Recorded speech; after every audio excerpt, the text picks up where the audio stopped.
Teh Nida Muti nah Teh Nida itu, adalah dia itu, founder-nya Pre-Marriage Talk dan juga, dia juga punya akun Instagram, emak.tangguh.id gitu, itu yang pertama. Yang kedua, kita bakalan ketemu sama Mbak Anissa Sekarkasih.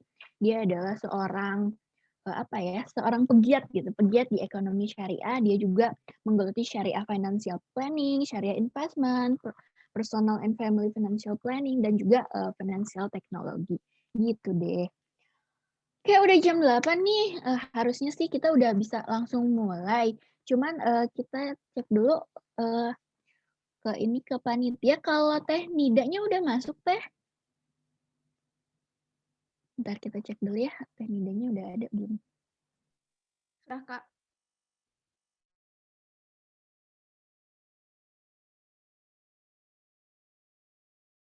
Kalau misalkan udah ada, sebelum kita ketemu sama pemateri kita yang pertama, mohon izin saya mau membacakan CV dari, Teh Nida. Teh Nida ini adalah nama lengkapnya Teh Nida Muti Atifah. Beliau adalah istri dan ibu dengan 1 orang anak. Beliau lahir di Jakarta tanggal 24 November 1992. Nah, menjalani aktivitas sebagai ibu rumah tangga, tapi juga sambil nulis juga. Terus, beliau juga seorang founder dari akun Instagram @pre-marriage talk dan juga, emak.tangguh.id gitu. Di sini yang yang bikin agak ini juga ya, beliau lahir di Jakarta, cuman dia pendidikan dari SD sampai SMA-nya di Kalimantan Timur. Udah gitu, beliau menjalani masa perkuliahan atau kuliahnya di Universitas Jenderal Ahmad Yani, Fakultas Psikologi Cimahi. Nah gitu. Yang lebih kerennya lagi, pembicara kita yang satu ini adalah beliau udah punya 4 buku. Udah punya 4 buku, mulai dari Anatologi Perahu Cinta, itu adalah keluarga. Terus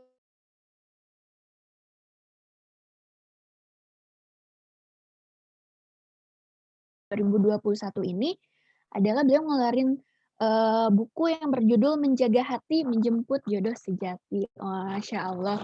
Gimana nih ya? Assalamualaikum Teh Nida. Waalaikumsalam warahmatullahi wabarakatuh. Suaranya jelas? Oh jelas, alhamdulillah jelas. Teh Nida, salam kenal, saya Devi Teh. Iya, salam kenal Teh Devi. Oh iya. Gimana nih Teh, saya panggilnya Teh Nida, Mbak Nida, atau gimana nih? Karena di sini kalau dilihat kayaknya lebih lama di Kalimantan nih daripada di Bandung. Iya, benar-benar. Tapi nggak apa-apa kalau mau manggil Teh juga, karena udah kebanyakan, karena udah lumayan lama di Cimahi kan, Bandung, jadi banyak Oh, dipanggil Teh oke. juga. Jadi, udah berasa ya orang Bandungnya gitu ya? Iya, aku ngaku. Iya. Gimana, Teh Nida gimana kabarnya hari ini? Alhamdulillah sehat. Sehat sekali. Oh, Masya Allah, alhamdulillah. Alhamdulillah. Teh Nida, saya mewakili Syarian mau ngucapin makasih banget nih udah mau, sharing, berbagi ilmu di event-nya Syarian. Semoga, sama-sama bisa belajar juga ya Devi di sini dari Teh Nida. Seperti Ya, itu. insya Allah. Terima kasih juga sudah mengundang untuk sharing-sharing di sini sama teman-teman semuanya. Ya, Teh Nida sekarang lagi sibuk apa nih? Kalau terakhir sih Devi pantau gitu ya dari Instagramnya, terakhir itu baru, baru pre-launch atau udah launch nih yang, buku Menjaga Hati Menjemput Jodoh Sejati? Oh, udah launch. Alhamdulillah udah pendistribusian juga, udah. Kebetulan itu buku kolaborasi gitu sama beberapa teman. Nah, itu udah alhamdulillah udah beres. Oh, Masya Allah kalau gitu. Nih Teh Nida, hari ini kita bakalan bahas masalah, persiapan sebelum menikah gitu kan. Biasanya kalau menikah tuh harus banyak hal-hal yang dipersiapkan gitu kan, termasuk juga masalah finansialnya dan lain sebagainya. Nah, mungkin untuk mempersingkat waktu nih teman-teman, kita langsung aja deh, serahin ke Teh Nida, gimana ya Teh? Langsung aja. Ya boleh, mangga. Ini pesertanya perempuan semua atau ada laki-laki? Sejauh ini sih kalau yang ini ahwat semua. Ahwat semua. Betul kan, teman-teman?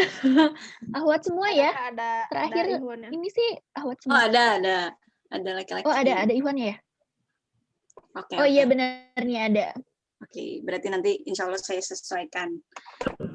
Oh iya. Kalau begitu nggak usah nunggu lama-lama lagi. Mungkin teman-teman lain juga udah nggak sabar buat dengar pemaparan materi dari Teh Nida. Mangga Teh Nida, waktu dan tempat, Devi persilakan.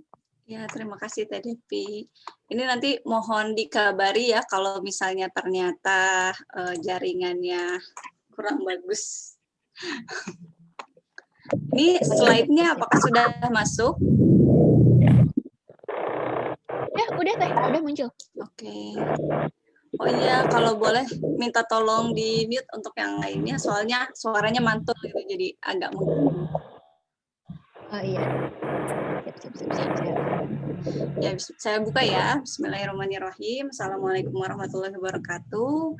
Alhamdulillahilladzi arsala rasulahu bilhuda wa dinil haq liyudhhirahu 'ala dini kullihi wa kafaa billahi syahida.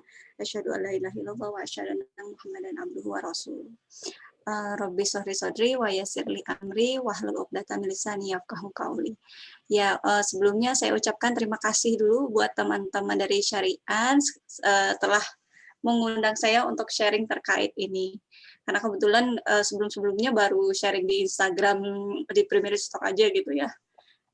Baru agak jarang-jarang gitu bahas terkait ini secara spesifik karena kok kayak ngerasa finansial mah ilmu saya kayaknya masih cetek banget gitu ya.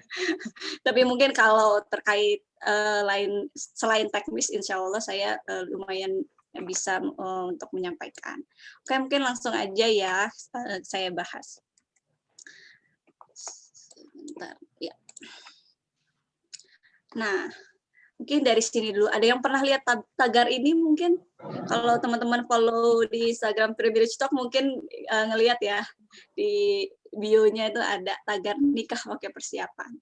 Kenapa sih ada tagar kayak gini? Nah, kebetulan ini tuh salah satu campaign kami juga gitu ya. Untuk mengajak teman-teman buat nikah pakai persiapan nih. Kenapa harus nikah pakai persiapan? Karena apa ya, untuk menjalani kehidupan rumah tangga dari awal sampai mungkin kita kan pasti memimpikan pernikahan yang apa ya berakhirnya sampai meninggal gitu ya, sampai nanti ketemu lagi di surga. Dan itu mungkin waktunya tidak sebentar gitu, karena itu memang perlu persiapan yang panjang. Ya mungkin analoginya kayak kita mau ujian lah, kita misalnya mau kuliah gitu ya. Sebelum kuliah kita pasti melewati jenjang sekolah yang mungkin dari SD gitu ya sampai SMA, dan itu butuh waktu bertahun-tahun untuk belajar, untuk menyiapkan diri sampai nanti kitanya bisa menjalani perkuliahan dengan baik gitu. Nah, belajar aja untuk kuliah aja perlu belajar sepanjang itu gitu ya. Apalagi pernikahan yang mungkin ya kita berharap panjang sampai akhir hayat kita dan nggak tahu nih berapa lama. Ya, karena itu memang harus kita persiapkan. Nah, sebenarnya kalau di pre-marriage talk sendiri ada banyak bahasannya gitu ya. Macam-macam gitu persiapannya, mulai dari persiapan keilmuan, spiritual, mental, fisik, kemudian finansial, sosial gitu. Nah, berhubung kali ini kita bahas finansial, nah jadinya kita spesifik nih ya dibahas terkait finansial ini. Nah, kalau terkait finansial, apa aja yang mungkin perlu kita siapkan? Nah, ini beberapa ya yang biasanya saya sampaikan juga ke teman-teman yang mengikuti kelas Privilege Talk. Nah, jadi persiapan finansial yang perlu dilakukan adalah kurang lebih ya, beberapa poin ini. Yang pertama, kita perlu memahami dulu konsep rezeki. Terkait sebenarnya rezeki itu apa sih? Kita sudah dijamin rezekinya oleh Allah. Emang rezeki itu kayak gimana? Nah, itu juga kita perlu ketahui, kita pahami. Kemudian kita pahami juga terkait zakat, infak, sedekah, terus lagi yang berkaitan dengan finansial lagi biasanya riba, kemudian nanti ke depannya biasanya terkait dengan warisan, itu juga kan masih berkaitan dengan finansial. Dan hal lainnya yang berkaitan finansial dalam Islam khususnya itu perlu kita pahami gitu. Biar nanti ya kita tetap bisa menjalani mengelola finansial kita ya sesuai dengan syariat Islam juga kayak gitu. Nah, yang kedua kita perlu belajar mandiri secara finansial. Kita belajar untuk tidak bergantung pada orang tua gitu ya. Mungkin di sini kan ada laki-laki, biasanya laki-laki karena kedepannya harus menafkahi keluarga, minimal laki-laki harus bisa memunculkan etos kerjanya gitu. Kira-kira bisa mencari peluang di mana kira-kira bisa mengikhtiarkan rezeki gitu ya, biar nanti kita biar bisa membuka peluang untuk menafkahi keluarga kayak gitu. Sedangkan perempuan mungkin walaupun tidak harus menafkahi gitu ya, tapi kan tetap perlu ada pengalaman lah setidaknya atau bisa mandiri juga biar tidak terlalu bergantung kepada suami kelak gitu. Ya nanti balik lagi ya, tetap perlu dikomunikasikan lagi sama calon suaminya nanti gimana gitu. Kemudian bisa membedakan mana keinginan dan kebutuhan. Nah, ini juga perlu kita kontrol juga gitu ya, karena jangan-jangan kebanyakan barang atau sesuatu yang kita beli itu bukan berdasarkan kebutuhan gitu ya, tapi keinginan. Nah, oleh karena itu kita penting banget untuk bisa mengelola ini. Kalau mungkin masih single sekarang ya gampang gitu ya, jajan apapun yang kita pengen selama uangnya ada bisa gitu. Tapi kalau udah berumah tangga nanti kan keperluan rumah tangga itu banyak. Mulai dari buat diri kita sendiri, buat suami, nanti kalau yang perempuan ya buat istri, buat bagi laki-laki, kemudian buat anak gitu kan. Dan itu ya terkadang juga banyak hal-hal yang tidak terduga dan perlu kita antisipasi gitu. Jadi memang harus pintar-pintar mengelolanya biar nggak keinginan terus nih yang dipenuhi, tapi justru kebutuhan yang disesuaikan. Gitu. Kemudian membiasakan untuk infak, sedekah, dan zakat kalau udah memenuhi nisab, misalnya ya nisab maksudnya. Jadi benar-benar kita biasakan dari sekarang, jadi nanti pas sudah berumah tangga nggak kaget nih kalau kita perlu merutinkan infak, sedekah, dan misalnya zakatnya sudah terpenuhi macam ya, ada penghasilan, ada harta, bla bla bla gitu. Nah ini mungkin spesifiknya teman-teman bisa cari tahu lagi. Itu. Kemudian hindari untuk berhutang, riba, sama kartu kredit kalau ditujukan untuk berhutang gitu ya. Kalau untuk detailnya terkait kartu kredit kadang kan ada banyak semacam perdebatan lah gitu, apakah boleh atau enggak gitu ya. Mungkin nanti sama Teh Anissa, Teh Anissa ya panggilannya, mungkin dibahas sana. Jadi sebisa mungkin sih intinya kita menghindari hutang dan riba gitu, karena hutang bisa memberatkan kehidupan kita gitu ya, sedangkan riba mengurangi keberkahan dalam rumah tangga nantinya. Kemudian kontrol lifestyle gitu ya, karena lagi-lagi mungkin bukan kebutuhan yang kita kita penuhi, jangan-jangan karena lifestyle-nya gitu, ngikutin tren-tren gitu, terus apalagi style-style apa yang bagus gitu ya. Sedangkan mungkin keuangan kita terbatas. Nah, kalau lifestyle yang lebih kita pentingkan, lebih kita utamakan, maka ya bisa-bisa nanti keuangan kita jadi jebol gitu. Kemudian memahami juga terkait peran suami istri dalam rumah tangga terkait finansial ini. Kalau suami kan jelas ya terkait finansial berkewajiban untuk menafkahi keluarganya. Nafkahnya sebenarnya bukan soal materi aja gitu ya. Terkait nafkah ini berkaitan dengan lahir dan batin gitu. Jadi nggak hanya materi tapi juga ya kebutuhan batiniahnya dari istri, keluarga gitu juga perlu dipenuhi. Kemudian sedangkan tugas istri walaupun tidak wajib untuk menafkahi karena mungkin kan biasanya laki-laki yang bekerja gitu ya di luar rumah.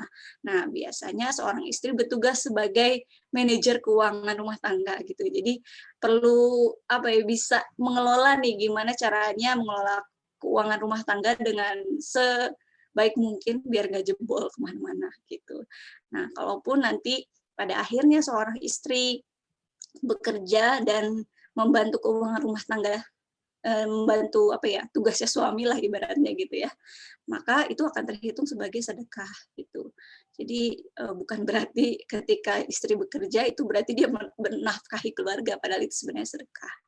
Gitu. Oke, next ya. Ini mohon maaf nih kalau agak cepat, soalnya materinya cukup panjang dan waktunya terbatas. Mudah-mudahan tersampaikan dengan Siap, baik siap, siap. ya. Siap. Nah, terus dari persiapan yang tadi nih, kira-kira parameter siap menikah itu gimana sih kalau untuk dalam Islam? Nah, sebenarnya kalau dalam Islam, parameter siap menikah itu cuma satu gitu ya. Sesuai dengan hadis Bukhari dan Muslim ini, saya bacakan, wahai para pemuda, siapa yang mampu ba'ah atau menanggung beban pernikahan, maka hendaklah dia menikah. Karena sesungguhnya menikah itu lebih menundukkan pandangan dan lebih menjaga kemaluan. Dan siapa saja yang tidak mampu, maka hendaklah baginya berpuasa, karena sesungguhnya puasa itu adalah perisai baginya. Jadi memang kalau dalam Islam hanya satu yang utama gitu adalah ba'ah ini. Ba'ah itu apa gitu ya? Kalau di sini artinya sebenarnya menanggung beban pernikahan. Beban pernikahannya itu apa? Nah, sebagian ulama itu mengatakan kalau ba'ah adalah kemampuan untuk menafkahi keluarganya. Jadi untuk untuk mencari rezeki bagi keluarganya, untuk pokoknya yang berkaitan dengan nafkah. Tapi kebanyakan ulama menyatakan bahwa ba'ah itu adalah sudah siap untuk berhubungan suami istri gitu. Jadi sebenarnya yang utamanya ini nih. Tapi ya maksudnya kalau Islam kan tetap ya keseluruhan gitu ya. Tapi barangkali ada hal-hal juga, hal-hal lainnya yang perlu kita perhatikan nih terkait persiapan finansial. Nah, mungkin balik lagi ya, mirip ke yang tadi poin-poin apa aja yang harus kita persiapkan. Nah, barangkali itu bisa jadi indikatornya. Sebenarnya bisa jadi setiap orang itu persiapan finansialnya itu beda-beda gitu ya. Dan parameternya itu bisa beda-beda karena itu bisa menyesuaikan. Jadi kalau terkait macam-macam persiapan yang ada gitu ya, sebenarnya parameternya kalau dalam Islam ya tadi acuannya. Sedangkan parameter lainnya kayak misalnya finansial, kemudian mental, ilmu dan lain-lain itu balik lagi menyesuaikan diri kita. Nah, kita sebenarnya yang paling tahu gitu ya, kondisi kita memang sudah siap menikah atau belum. Nah, ini mungkin kurang lebih parameter yang perlu diperhatikan kalau mengacu dari yang tadi, maka kita sebagai untuk laki-laki nih perlu ada atau sudah ada gambaran untuk menafkahi keluarga. Jadi ya entah sudah ada kebayang lah kira-kira nanti kerja di mana, atau kalau bisa memang sudah bekerja gitu ya, karena biasanya orang tua dari si perempuan itu pasti memastikan dulu nih kira-kira anaknya nanti bisa terjamin nggak ya kehidupannya gitu. Ya walaupun tidak semua orang tua seperti itu, ya minimal ada kira-kira peluang pekerjaan yang perlu kita kita ketahui dan kita lakukan gitu. Dan buat laki-laki juga mungkin perlu memunculkan karakter kerja yang baik, atas kerja yang baik, biar setidaknya itulah jadi modal utama buat nantinya berumah tangga gitu. Walaupun mungkin sekarang belum ada pekerjaan yang tetap gitu, tapi kalau udah ada etos kerja yang baik, udah punya rasa tanggung jawab untuk menafkahi keluarga, insya Allah ke depannya ya akan terbukalah peluang-peluang itu kayak gitu. Nah, yang tadi selanjutnya kita juga udah paham konsep rezeki ya minimal yang utamanya apa, zakat, infak, sedekah, riba dan lain-lain. Kemudian sebaiknya sudah mandiri secara finansial. Nah, buat perempuan mungkin minimal lah memiliki tabungan gitu ya, udah ada jaga-jaga lah untuk berumah tangga nanti. Kemudian bisa mengontrol diri nih terkait yang tadi keinginan dan kebutuhan. Kemudian juga bisa menentukan skala prioritas yang mana yang harus keuangan mana yang harus dikeluarkan dulu, mana yang bisa ditunda-tunda. Gitu. Kemudian terbiasa juga untuk infak, sedekah, dan menghindari hutang gitu apapun bentuknya. Itu sekecil apapun hutang sebisa mungkin harus tuntaskan dulu sebelum nikah sebisa mungkin gitu. Mungkin saya cerita sedikit kalau pengalaman saya nikah dulu. Jadi kalau saya ini dari sisi perempuan ya. Kalau saya dulu nikah kebetulan karena orang tua merasa menikahkan anaknya adalah tanggungan mereka, maka menikah itu jadi terkait walimahnya itu orang tua yang menyiapkan gitu. Jadi memang waktu saya mau menikah itu jujur aja ya punya tabungan cuma sedikit lah gitu. Sempat bilang ke ortu, pakai aja nih tabungannya walaupun cuma sedikit, tapi ortu bilang nggak usah, itu simpan aja untuk nanti Nida berumah tangga gitu katanya.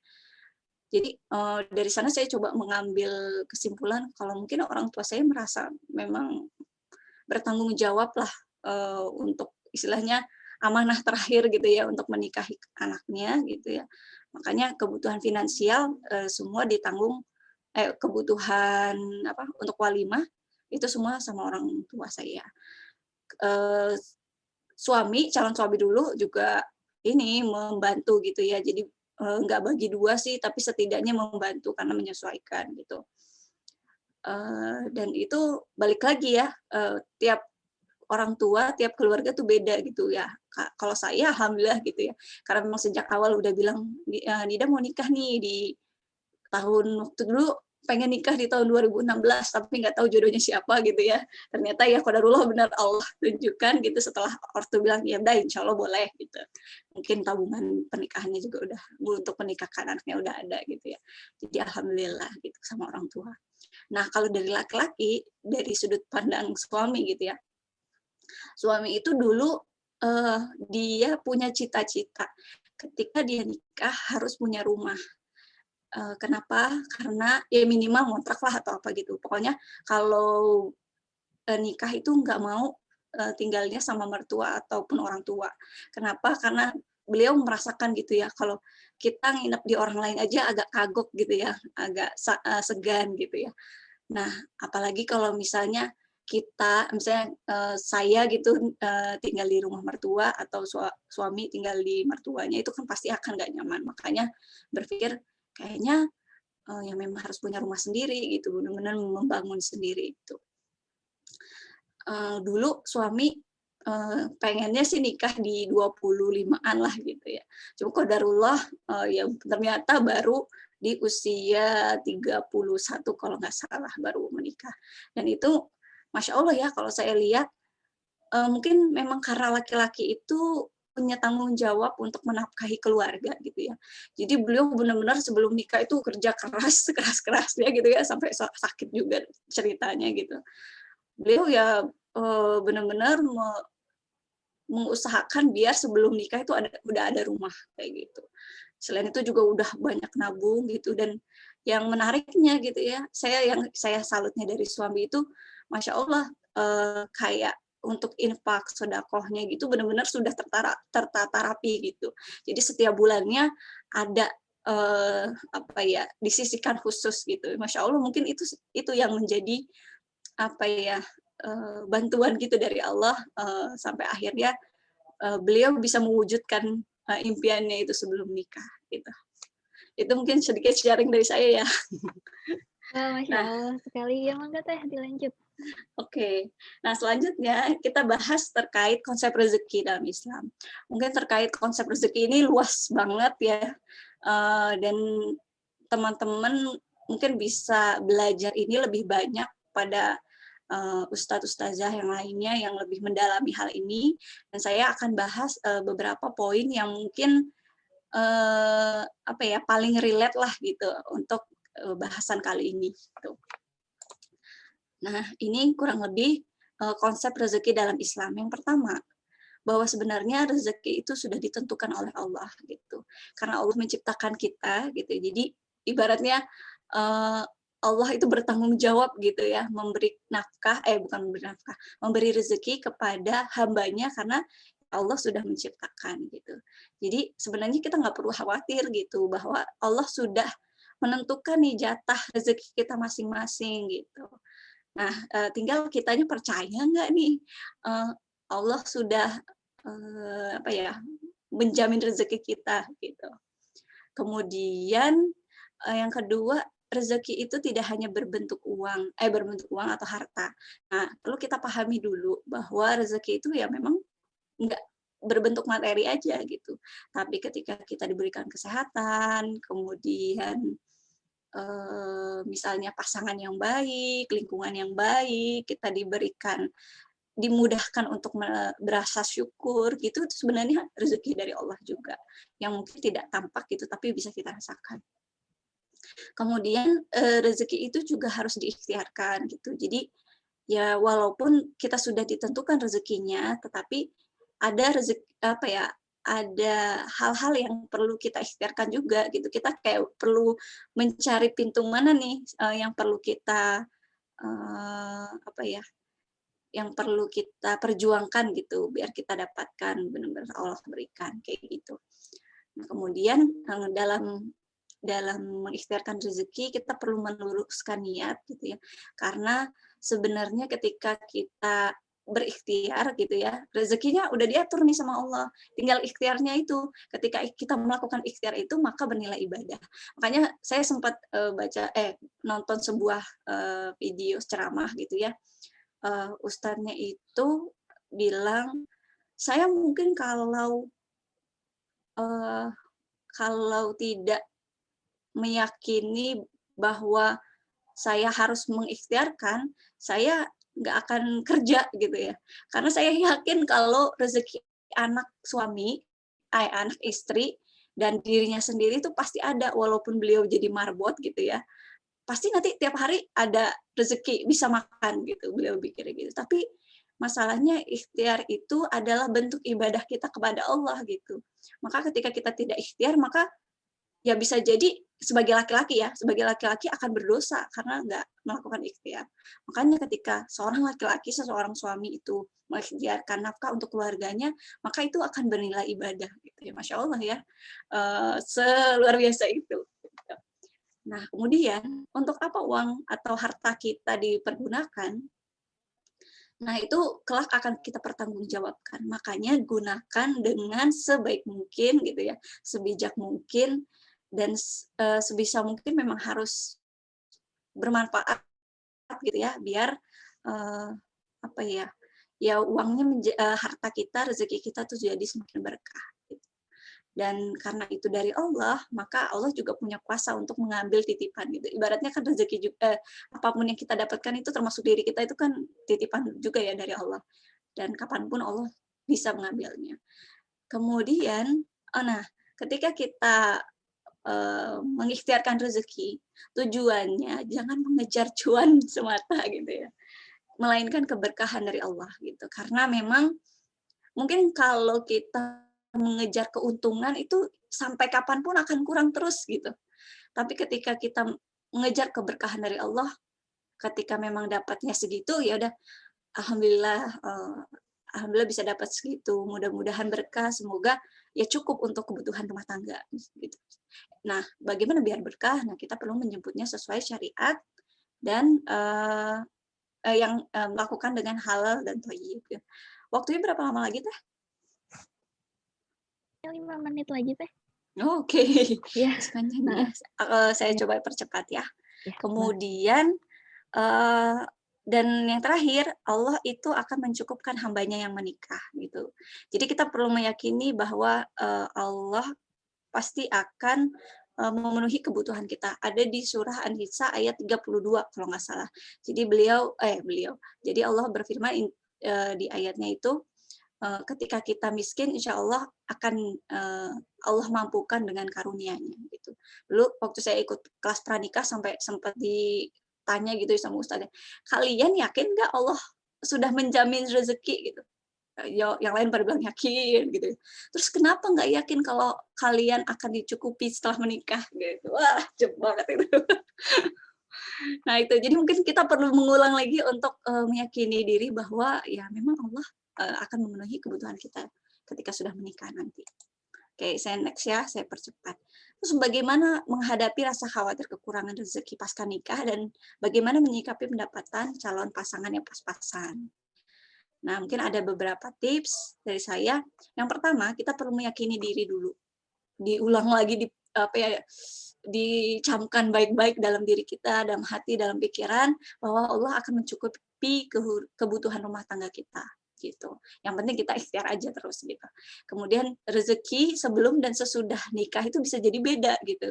Karena waktu sebelum nikah itu, porsinya mungkin single aja nih, gitu. Sedangkan setelah menikah jadi double, gitu. Kalau dulu sebelum nikah mungkin karena orang tua bertanggung jawab untuk, apa ya, menafkahi anak perempuannya, maka ya rezeki si perempuan itu mungkin masuk ke orang tuanya. Tapi karena tanggung jawab setelah nikah itu berada di pundak laki-laki, maka mungkin ya, wallahu alam juga, mungkin bisa jadi, ke si sang suami atau sang laki-laki gitu.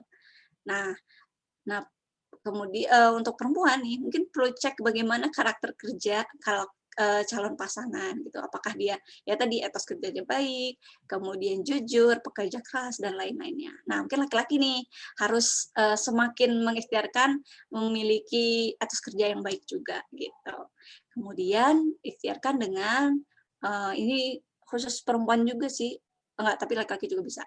Jadi memposisikan diri, apapun rezeki berapapun, berapa banyak, harta yang dimiliki suami, ya kita syukuri gitu, kita terima. Kemudian, kita bisa juga dengan menambah tabungan untuk membantu suami juga, kemudian kita coba carilah, kira-kira di mana aja ya peluang-peluang rezeki dan, memupuk qanaah dalam diri kita gitu. Qanaah itu apa? Nah, ini dia. Qanaah itu jadi adalah sifat rela menerima dan merasa cukup dengan nikmat yang Allah beri gitu. Gimana sih caranya biar kita bisa qanaah? Mungkin ini kurang lebih 6 cara ini. Yang pertama, kita perlu meyakini lagi bahwa rezeki sudah ditentukan gitu. Ketika kita tidak dapat sesuatu yang kita inginkan, bukan berarti kita tidak mendapatkannya, tapi bisa jadi ya Allah gantikan dengan yang lain, dan bisa jadi ketika kita memang tidak dapat itu bukan rezeki kita gitu ya, dan mungkin Allah, berikan rezeki yang lainnya. Kemudian kita, perlu sadari apa saja rezeki yang sudah Allah berikan gitu, nikmat apa yang sudah Allah berikan. Kemudian perbanyak lagi melihat melihat orang lain yang memiliki keterbatasan. Mungkin kita dengan kondisi saat ini pasti lebih baik dari orang lain gitu ya. Kita lihat yang di bawah kita yang mungkin masih susah makan, rumah nggak ada, kemudian ya sulit segala sesuatunya, ya kita harus bersyukur dengan melihat seperti itu. Jangan kebanyakan melihat ke atas yang mungkin selalu apa-apa punya gitu. Karena kayak gitu kita akan terus merasa kurang gitu. Kemudian latih qanaah ini baik saat kita mendapatkan apa yang kita punya ataupun saat kita tidak mendapatkan apa yang kita punya atau inginkan gitu. Jadi ketika kita mendapatkan apa yang kita punya, kita bersyukur, Masya Allah ini mungkin rezeki dari Allah gitu ya. Kalau tidak, oh mungkin memang belum saatnya untuk mendapatkan rezekinya, gitu aja terus. Kemudian sadari apa saja, ini diulang ya. Kemudian terakhir, kelola hawa nafsu kita, ya kelola keinginan, kebutuhan kita untuk selalu ingin mendapatkan yang lebih-lebih lagi gitu, terkait hartanya. Gitu. Kemudian ini ada sedikit kutipan. Banyaknya harta tidak akan menjamin seluruh kebutuhan terpenuhi jika diri tidak mampu mengelola dengan baik, mengontrol gaya hidup, dan merasa cukup atau qanaah terhadap rezeki pemberian yang Allah beri. Jadi ya kalau kita nggak qanaah, ya sebanyak apapun kita nggak akan merasa cukup.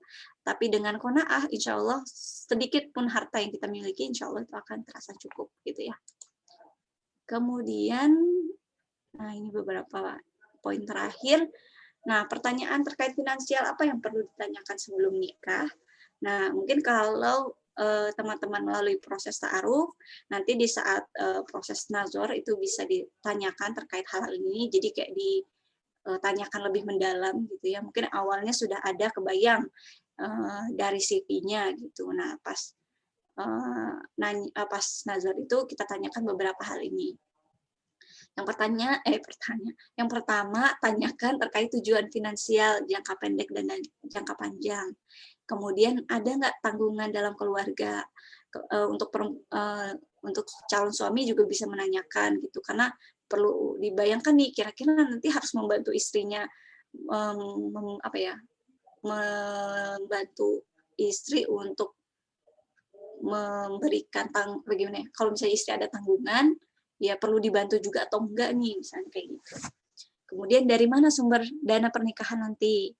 Kemudian pasca nikah akan tinggal di mana? Akan ngontrak atau misalnya punya rumah sendiri atau di orang tua atau mertua, kayak gitu misalnya. Kemudian selama ini uang yang dimiliki atau digunakan selama ini uang yang dimiliki digunakan atau dibelanjakan untuk apa aja. Jadi uangnya tuh habis buat apa aja itu nanti jadi kita kebayang kira-kira kemana uangnya akan dihabiskan gitu ya. Kemudian bagaimana rencana pengaturan keuangan pasca nikah? Mungkin bisa juga ditanyakan nanti siapa yang ngelola nih kayak gitu. Kemudian memastikan juga apakah setelah menikah istri boleh bekerja gitu. Mungkin calon suami ini bisa menanyakan nanti kalau kamu bekerja kalau menikah apakah ingin bekerja atau tidak gitu bisa ditanyakan. Dan terakhir tanyakan pendapat terkait rezeki, riba, kemudian sistem kredit gitu. Jadi untuk menyamakan persepsi kita terkait ini. Nah, selain pertanyaan-pertanyaan ini, teman-teman mungkin bisa sambil mengobservasi dari kesehariannya, mungkin kalau nggak terlalu kenal bisa dibantu dengan teman-teman sekitarnya gitu. Pokoknya jadi dibantu dengan observasi biar kita benar-benar real melihat, oh ternyata lifestyle-nya gini nih, oh cara berpakaiannya kayak gini. Itu sebenarnya ya bisa diproyeksikan lah kayak gitu. Kemudian terakhir, lalu bagaimana cara membangun komunikasi yang baik gitu saat membicarakan finansial sebelum nikah? Yang pertama kita perlu jujur dan terbuka gitu. Sampaikan aja kalau memang ada tanggungan biar sama-sama menyesuaikan gitu. Jadi terbuka dengan apa ya, dengan pendapat kita juga gitu. Kemudian tanyakan dengan cara yang sopan dan baik gitu ya. Tanyakan hal-hal umum aja terkait finansial, nggak perlu nanyain kode-kode password gitu ya. Bahkan kalau saya pribadi, pendapat saya, nggak perlu tuh kita sebagai perempuan menanyakan gajinya berapa gitu, nggak perlu. Karena sebenarnya dari gambaran profesinya ataupun apa yang dilakukan itu akan kebayang gitu ya, berapa mungkin gajinya. Tapi kalau mungkin si calon ngasih tahu, ya nggak apa-apa gitu. Kemudian yang terakhir, awali dengan pertanyaan terbuka atau diskusi. Mungkin kalau langsung nanya, kagok gitu ya, bisa lewat diskusi. Kayak gitu. Kemudian yang terakhir, nah ini mungkin sebagai penutup, harta yang kita miliki dalam pernikahan sejatinya bukan untuk meraih bahagia semata, melainkan untuk memudahkan kita beribadah dan meraih takwa. Gitu. Jadi mudah-mudahan dengan kecukupan harta yang kita miliki pasca menikah akan menambah kehusuan dalam pernikahan maupun ibadah kita kepada Allah. Gitu. Mungkin sekian yang bisa saya sampaikan. Mangga saya kembalikan kepada Teh Devi. Terima kasih. Wah, Masya Allah, terima kasih Teh Nida. Luar biasa sekali ya teman-teman. Alhamdulillah, apa sih namanya, walaupun agak ini mepet waktunya, tapi isinya alhamdulillah tersampaikan dan dipahami juga. Jadi gitu ya teman-teman, dari Teh Nida berarti gitu harus habit kitanya harus benar-benar ditata gitu, biar nanti terbiasa setelah menikah itu punya habit yang baik kayak gitu. Dan juga jangan lupa juga nih sama calon pasangannya didiskusikan hal apa-apa aja yang harus dipersiapkan, hal apa aja yang harus dibiasakan gitu biar nanti setelah menikah juga nggak ada penyesalan. Nah, mungkin untuk sesi Teh Nida kita cukupkan dulu sampai di sini, tapi jangan kemana-mana teman-teman karena habis ini masih ada pemateri kedua dan teman-teman semua masih bisa tanya-tanya lagi ke Teh Nida. Habis nanti sesi yang kedua bakal ada sesi tanya jawab. Nah, buat yang selanjutnya kita masuk ke sesi kedua.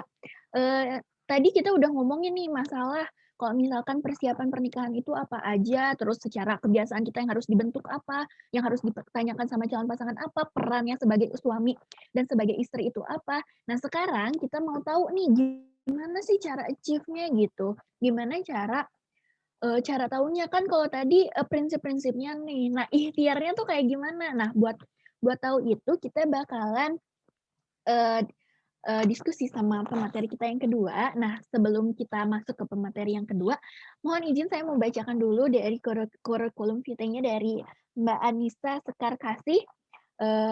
Beliau lahir di Jakarta 28 September 93. Beliau merupakan seorang, apa sih, seseorang yang giat gitu atau pegiat atau orang yang concern di masalah syariah, terutama syariah financial planning, syariah investment, personal and family financial planning, dan financial technology gitu. Beliau juga, apa sih namanya, punya, si works experience-nya itu dia, beliau udah kerja di tempat-tempat yang sebagai bisnis analisis, terus sebagai statistik laboratory asisten. Nah, pokoknya mending kita langsung kenalan aja ya, langsung sama Mbak Anissa Sekar. Assalamualaikum, Mbak. Belum kedengeran suaranya, mohon maaf. Assalamualaikum, Mbak Sekar. Waalaikumsalam, sudah. Masya Allah. Ya udah masuk. Gimana nih, saya panggilnya apa nih? Mbak Anissa, Mbak Sekar, Teh Anissa?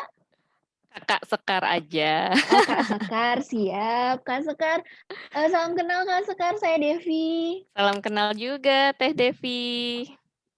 Iya. Gimana nih, lagi sibuk apa, Kak Sekar? Sibuk tesis semester Oh, 4. sibuk tesis. Bismillah, Oh doain ya, ya Masya Allah. Yes, teman-teman. siap, lancar selalu. Ya gini, kalau Devi nengok-nengok di ininya sih apa, di Instagramnya sih, Kak Sekar ini, ini banget ya, aktif banget buat ngeedukasi milenial gitu tentang masalah, ekonomi syariah, terutama kayaknya ini jurusannya mau ke, ini ya, financial planner gitu ya? Jurusannya, manajemen keuangan general, tapi Hmm. kalau concern pribadi memang ke syariah finance, lebih ke muamalahnya aja sih Oh iya, sebetulnya kelihatan sih. sehari-hari. Oh, siap. Kelihatan banget dari highlight di Instagram-nya. Tips-tipsnya dan segala macam. Oke deh kalau kayak gitu biar, mempersingkat waktu juga dan kayaknya teman-teman juga udah pengen tahu banget nih masalah tentang, gimana sih, cara nge-achieve, misalkan tuh kalau persiapan ke mana dan lain sebagainya. Langsung aja ya dan waktu dan tempat dipersilakan, mangga Kak Sekar. Terima kasih Teh Devi. Minta tolong ini ya, dibantu share screen-nya.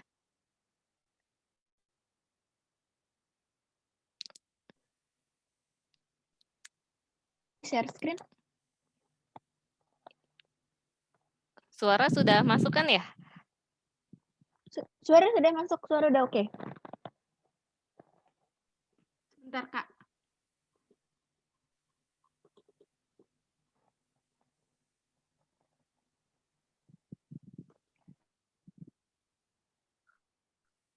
Tunggu sebentar. Kira-kira ini bahasannya kita bakal bahas apa aja nih, Kak Sekar? Bahas melengkapi yang dari Teknida tadi. Lebih ke teknisnya aja sih. Teknis, lebih itu juga sharing pengalaman pribadi ya.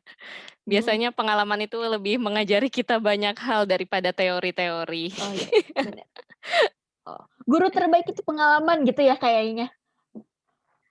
Betul banget, apalagi pengalaman orang lain yang ini ya, yang bisa dijadikan pelajaran gitu, yang jangan sampai kita mengulangi kesalahan tersebut. Nah, betul.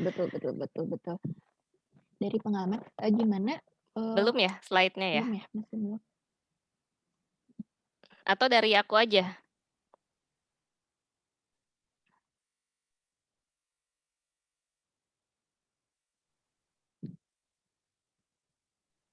Oh boleh, mangga kalau mau dari Kak Sekar langsung. Oke, sebentar.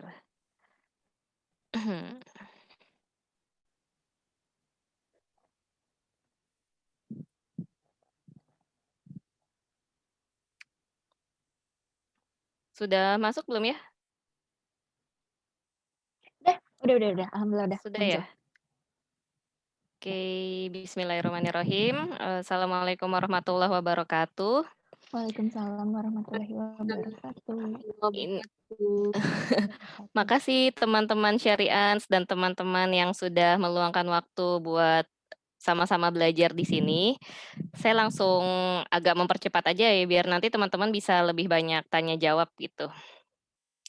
Ini sedikit tentang saya, kelahiran 93, ya kita masih 11-12 lah ya, masih seumuran gitu.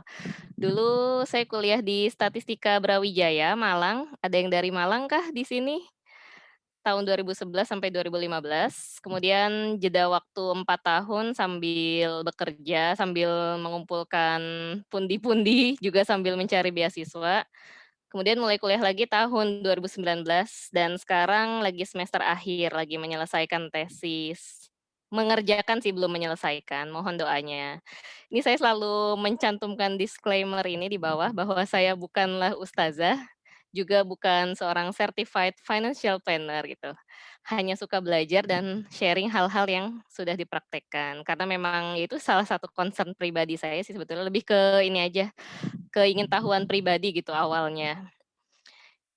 Ini kita masuk ke persiapan walimah. Jadi kalau titipan materi dari teman-teman Syarians itu terbagi 2 topik. Yang pertama, persiapan menuju walimah. Dan yang kedua nanti bukan persiapan, lebih ke menjalani peran sebagai istri dan ibu gitu, menjadi manajer keuangan keluarga. Ini kita masuk di tahap persiapan walimah dulu ya. Nih sebelum lebih jauh melangkah gitu, tadi juga sudah banyak disampaikan sama Teh Nida ya, karena tadi ada suara, mohon maaf. Tadi saya juga sambil dengar Teh Nida gitu. Itu yang pertama, sebelum lebih jauh melangkah gitu, pastikan teman-teman ini ya sudah punya kesamaan visi dalam membangun rumah tangga. Terus yang lebih penting lagi, yang kedua itu adanya kesamaan prinsip terkait harta. Kesamaan prinsip, kesamaan persepsi. Karena bagaimanapun ketika nanti kita menikah, itu perbedaan prinsip akan sangat bermasalah gitu. Ini saya cerita pengalaman seorang teman, dulu ketika sebelum menikah gitu, sebelum menikah sudah cukup lama dekat gitu ya dengan teman lelakinya. Dan dia tahu gitu teman lelakinya ini bukanlah seorang yang giat bekerja gitu ya, bukan seorang yang antusias dalam mengeksplor potensi diri atau menjemput rezeki gitu. Tapi kemudian mereka memutuskan tetap menikah dan sekitar 2 tahun pernikahan sih, teman saya itu cerita bahwa ya sekarang kondisi rumah tangganya, teman saya yang perempuan itu yang menanggung nafkahnya gitu, yang mencukupi kebutuhan rumah tangga. Karena, menurut saya pribadi sih memang sejak awal menikah gitu tidak ada kesamaan prinsip terkait nanti siapa yang menafkahi rumah tangga gitu. Kemudian barangkali teman-teman di sini juga ada yang punya concern gitu ya, seharusnya gitu, seharusnya punya concern tentang riba. Biasanya sih ada, orang tertentu gitu termasuk saya pribadi ya, yang menghindari bekerja atau menghindari pasangan yang bekerja, di tempat-tempat yang pendapatannya itu bersinggungan dengan riba gitu. Seperti mohon maaf, ya lembaga keuangan konvensional, banyak ya lembaga keuangan konvensional kan banyak, saya nggak nyebutin spesifik ya. Lembaga keuangan konvensional, kemudian, tempat-tempat yang banyak mudorotnya gitu. Karena itu kan nanti menyerempet dengan halal haramnya ya, takutnya jadi abu-abu gitu. Nah itu teman-teman juga harus punya kesamaan prinsip itu dengan calon pasangan sebelum menikah. Karena kalau sudah tahu teman-teman dan calon pasangan itu beda prinsip, tapi memaksakan untuk menikah, nanti, akan jadi masalahnya tuh di pertengahan pernikahan gitu. Lebih baik di awal ini kalau memang teman-teman merasa nggak cocok, merasa nggak prinsip, merasa nggak seprinsip gitu, merasa nggak sekufu terkait hal ini, ya lebih baik tidak jadi gitu. Kalau kasarnya saya bilang lebih baik dibatalkan di awal, daripada gagal di pertengahan pernikahan. Begitu teman-teman. Terus, ini lagi kita lanjut masuk ke sini. Kalau tadi saya dengar cerita Teh Nida ya, bahwa Teh Nida ini, eee, untuk biaya pernikahan itu sudah ditanggung oleh orang tuanya gitu. Juga calon suaminya merupakan seorang yang sudah sangat well prepared ya dalam urusan finansial. Ini saya sharing saya pribadi gitu, kalau saya justru berkebalikan dengan kondisi Teh Nida gitu, bahwa saya ini bukan dari keluarga atau bukan dari orang tua yang sudah mampu secara finansial, yang mampu membiayai pernikahan saya dengan ya mungkin dengan biaya yang pantas gitu. Kemudian calon suami saya juga ketika ta'aruf itu, sudah menyatakan bahwa ya kemampuan finansialnya mungkin tidak terlalu tinggi gitu ya, tidak bisa menyelenggarakan pernikahan yang mewah atau apa gitu, tapi diusahakan pernikahannya itu pantas. Jadi yang pertama sebelum mengkomunikasikan biaya pernikahan gitu dengan keluarga dan calon, kita tuh yang harus sadar diri dulu kemampuan finansial diri kita dan orang tua. Kita jujur nih ketika bilang kepada orang tua kita bahwa kita nih siap menikah, setidaknya kita tuh sudah tahu kemampuan kita sudah punya tabungan berapa sih gitu. Apakah 5 juta, 10 juta, atau mungkin kita juga sudah punya tabungan khusus gitu ya. Terus kita tanyakan juga ke orang tua kita, apakah orang tua kita berkenan untuk, membantu biaya pernikahan kita, karena memang menikahkan itu kan wajib, tapi menyelenggarakan pesta yang secara keinginan kita mungkin itu kan opsi lain ya. Orang tua juga punya batasannya sendiri, nah kita harus tahu kemampuan finansial diri dan orang tua kita di mana gitu. Sejak awal kita tuh harus tahu. Jadi ketika akan mengkonsep pernikahan, itu sudah kebayang, oh dengan biaya segini, misal kita punya total biaya 50 juta. Dengan biaya 50 juta, kira-kira acara konsep seperti apa sih gitu yang bisa pantas gitu. Nah, kemudian yang kedua juga tahu nih kemampuan finansial calon kita sama keluarganya tuh gimana. Apakah calon kita tuh memang sudah orang yang mandiri finansial, yang tajir, yang gajinya sudah 2 digit gitu. Kemudian dia juga apakah dari keluarga yang mapan, dari keluarga yang terhormat gitu. Jangan sampai nanti karena ketidakpahaman kita dan keluarga mereka itu nanti ada nggak enaknya gitu dalam menyelenggarakan hajatan nikah. Nah terus, ini pengalaman saya pribadi sih, yang ketiga itu, jangan memakai semua uang tabungan yang ada untuk acara pernikahan, maksimal tuh 75% aja. Karena setelah pernikahan, setelah hajatan gitu ya, itu justru kebutuhan real akan mulai bermunculan gitu. Hajatan kan hanya 1 atau 2 hari mungkin ya, kalau ada pengajian atau ada siraman segala macam gitu.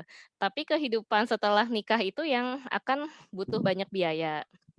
Nah, yang keempat ini penting banget sih bahas konsep dan sesuaikan dengan anggaran. Kuncinya tuh memang di sini sih, sesuaikan dengan anggaran.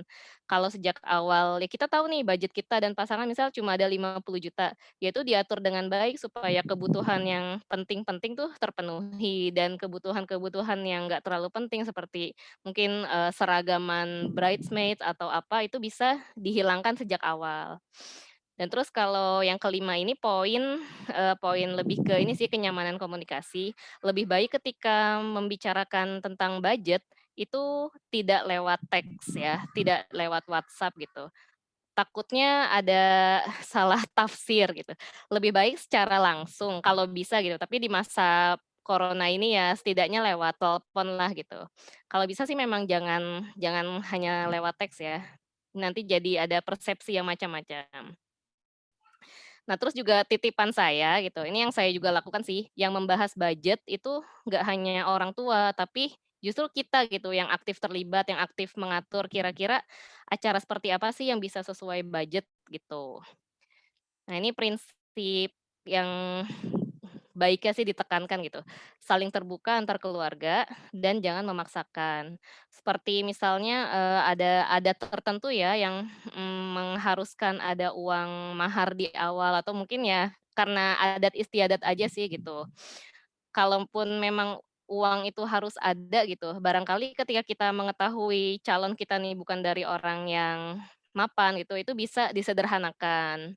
Jangan sampai, apa ya, jangan memaksakan diri kita, jangan memaksakan calon keluarga, calon besan, atau calon pasangan kita untuk, menyelenggarakan pernikahan atau pesta pernikahan yang di luar kemampuan, gitu. Terus ini juga penting, seterbatas apapun dana yang ada, konsep acara pernikahan yang sesuai syariat harus tetap diutamakan. Nah, ini kembali ke ini sih prioritas kita untuk, memilih hal-hal yang esensial dalam acara pernikahan gitu. Ini mungkin bisa jadi bahasan tersendiri ya, nggak cukup dibahas di sini gitu, tapi ini secara garis besar aja. Terus untuk mengumpulkan dana pernikahan, nih sebelum saya masuk sharing pribadi, ini beberapa poin yang saya ini juga sih yang saya sharing gitu. Pastikan, kita tuh punya sumber penghasilan yang halal, dan calon kita pun juga kita tahu penghasilannya halal gitu, penghasilan keluarganya juga halal, penghasilan orang tuanya halal gitu. Supaya apa? Supaya dari awal pernikahan kita itu berkah gitu, menggunakan uang yang halal dan mengundang keberkahan Allah gitu. Nggak kebayang kan kalau kita menyelenggarakan ibadah tapi dengan uang haram gitu ya. Ya uang haram kan kalau dipakai ibadah juga ya mungkin, gimana ya, ya itu tanggung jawab masing-masing sih nanti di hadapan Allah gitu. Terus yang kedua yang saya pribadi praktikkan waktu itu, saya kan waktu 2015 setelah lulus itu alhamdulillah langsung kerja ya, terus punya penghasilan sendiri. Jadi waktu itu saya sistemnya tuh, punya tabungan aja gitu meskipun belum tahu akan menikah kapan gitu, tapi saya sudah menyiapkan uang tabungan sendiri gitu di rekening yang terpisah dari uang gaji saya. Itu pokoknya jangan sekali-kali teman-teman tuh kayak mencampur uang tabungan pernikahan atau tabungan apapun gitu, ke rekening yang biasa teman-teman pakai sehari-hari. Karena nanti mindset-nya tuh jadi beda gitu. Ketika teman-teman di rekening nih punya uang 10 juta, pasti ngerasa, "Oh 10 juta itu bisa dipakai terserah gue dong," gitu. Tapi ketika teman-teman sudah menyisihkan di awal dan menyisakan uang buat operasional itu ya secukupnya, itu ya teman-teman juga mindset-nya akan, berusaha untuk mencukupi uang yang ada gitu, nggak menghabiskan semua. Ini penting sih. Terus juga yang ketiga, ini saya praktekkan juga nih buat auto debit tabungan berjangka. Jadi waktu itu saya buka tabungan biasa dan tabungan berjangka di salah satu bank syariah, itu setiap bulan tuh saya setor dan nggak terasa sih memang setelah setahun tuh kekumpul gitu, dan lumayan gitu, meskipun nggak banyak tapi ya lumayan namanya nabungnya juga kan dengan nominal segitu ya ketika terkumpul 12 bulan itu lumayan bagi saya. Itu membentuk habit disiplin menabung sih, disiplin menabung menyiapkan dana pernikahan gitu. Nah ini yang keempat juga bisa rutin investasi setiap bulan. Ini saya ngebagi sih antara tabungan sama investasi waktu itu dari penghasilan saya. 10% tuh buat tabungan, 20% buat investasi, iya bener. 10% tabungan, 20% investasi.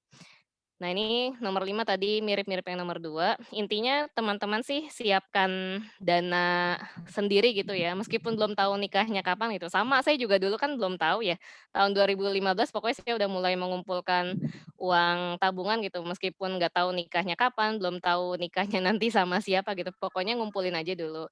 Saya bersiap-siap gitu, di situ salah satu ikhtiar saya memantaskan diri di hadapan Allah gitu ya, supaya ya Allah, berkenan gitu mendekatkan saya dengan jodoh saya gitu. Karena selain itu juga saya menyadari bahwa saya tuh bukan anak orang kaya yang, pesta pernikahan saya tuh bisa ditanggung orang tua gitu. Saya menyadari kemampuan finansial orang tua saya. Jadi, ya saya waktu itu hanya punya pilihan, saya nggak bisa bergantung pada orang tua untuk menanggung biaya pernikahan saya. Jadi saya harus berusaha sendiri gitu, harus berusaha juga menjemput rezeki buat menyiapkan dana pernikahan saya nantinya, gitu. Ini saya ada inspirasi dari salah satu akun edukasi, ini juga sepertinya bisa sih dipraktekkan sama teman-teman gitu, menyiapkan dana pernikahan challenge gitu ya, dalam 52 minggu. Teman-teman di sini bisa mengatur gitu, mingguannya teman-teman menabung berapa, ada uang berapa. Nah ini dalam setahun sih kalau di sini ya kekumpul 20 juta. Ya barangkali bisa jadi inspirasi cara teman-teman dalam mengumpulkan uang tabungan gitu. Dan kuncinya sih memang harus ada penghasilan ya teman-teman. Saya nggak menafikan bahwa punya penghasilan itu penting, karena seperti yang tadi juga materi dari Teknida gitu, bahwa kita punya penghasilan tuh ya juga buat menjaga ibadah gitu ya, ibadah tetap tenang gitu. Terus bisa mandiri finansial itu penting. Kita kan nggak tahu juga ya apa yang akan terjadi di masa depan. Nah, ini banyak yang nanya gini nih, juga banyak yang, teman-teman tuh, ya nanya lah gitu, sharing. Perlu nggak sih punya tabungan khusus dana pernikahan bareng calon pasangan gitu? Perlu nggak kira-kira? Perlu nggak ya? Gitu. Terus kalau pendapat saya pribadi, ini pendapat saya pribadi ya, kalau yang beda pendapat pasti ada gitu. Sebaiknya sih menyiapkan dana di rekening masing-masing saja. Yang penting kita dan calon tuh sama-sama disiplin gitu menabung tiap bulan gitu. Kalau sudah ada calon yang memang kita sudah mengarah ke pernikahan gitu ya. Ya sesekali saling update info jumlah tabungan gitu, tapi tetap di rekening masing-masing. Kenapa gitu? Gitu. Karena sebelum ijab kabul terucap, banyak yang belum pasti antara kita dan calon suami gitu. Menghindari hal-hal yang nggak diinginkan aja sih sebetulnya. Kita nggak tahu ya kalau uang sudah tercampur dalam satu rekening gitu, nanti kemudian pahit-pahitnya ada kasus atau apa, itu nanti akan susah gitu. Apalagi ketika akses ke tabungan itu hanya dipegang satu pihak. Nah, itu kan kita nggak mau ada hal-hal yang nggak mengenakan ya. Jadi lebih baik nabungnya itu di rekening masing-masing, tapi ya kalau mau sih ya saling update info aja gitu dan tetap disiplin menabung di rekening, gitu. Ini sih ya saya pribadi gitu, pasti teman-teman lain juga punya pendapat dan beberapa akun edukasi keuangan juga banyak yang menyarankan buka tabungan bersama. Tapi kalau ini kembali lagi ini pendapat saya pribadi gitu. Silakan nanti teman-teman bagaimana enaknya.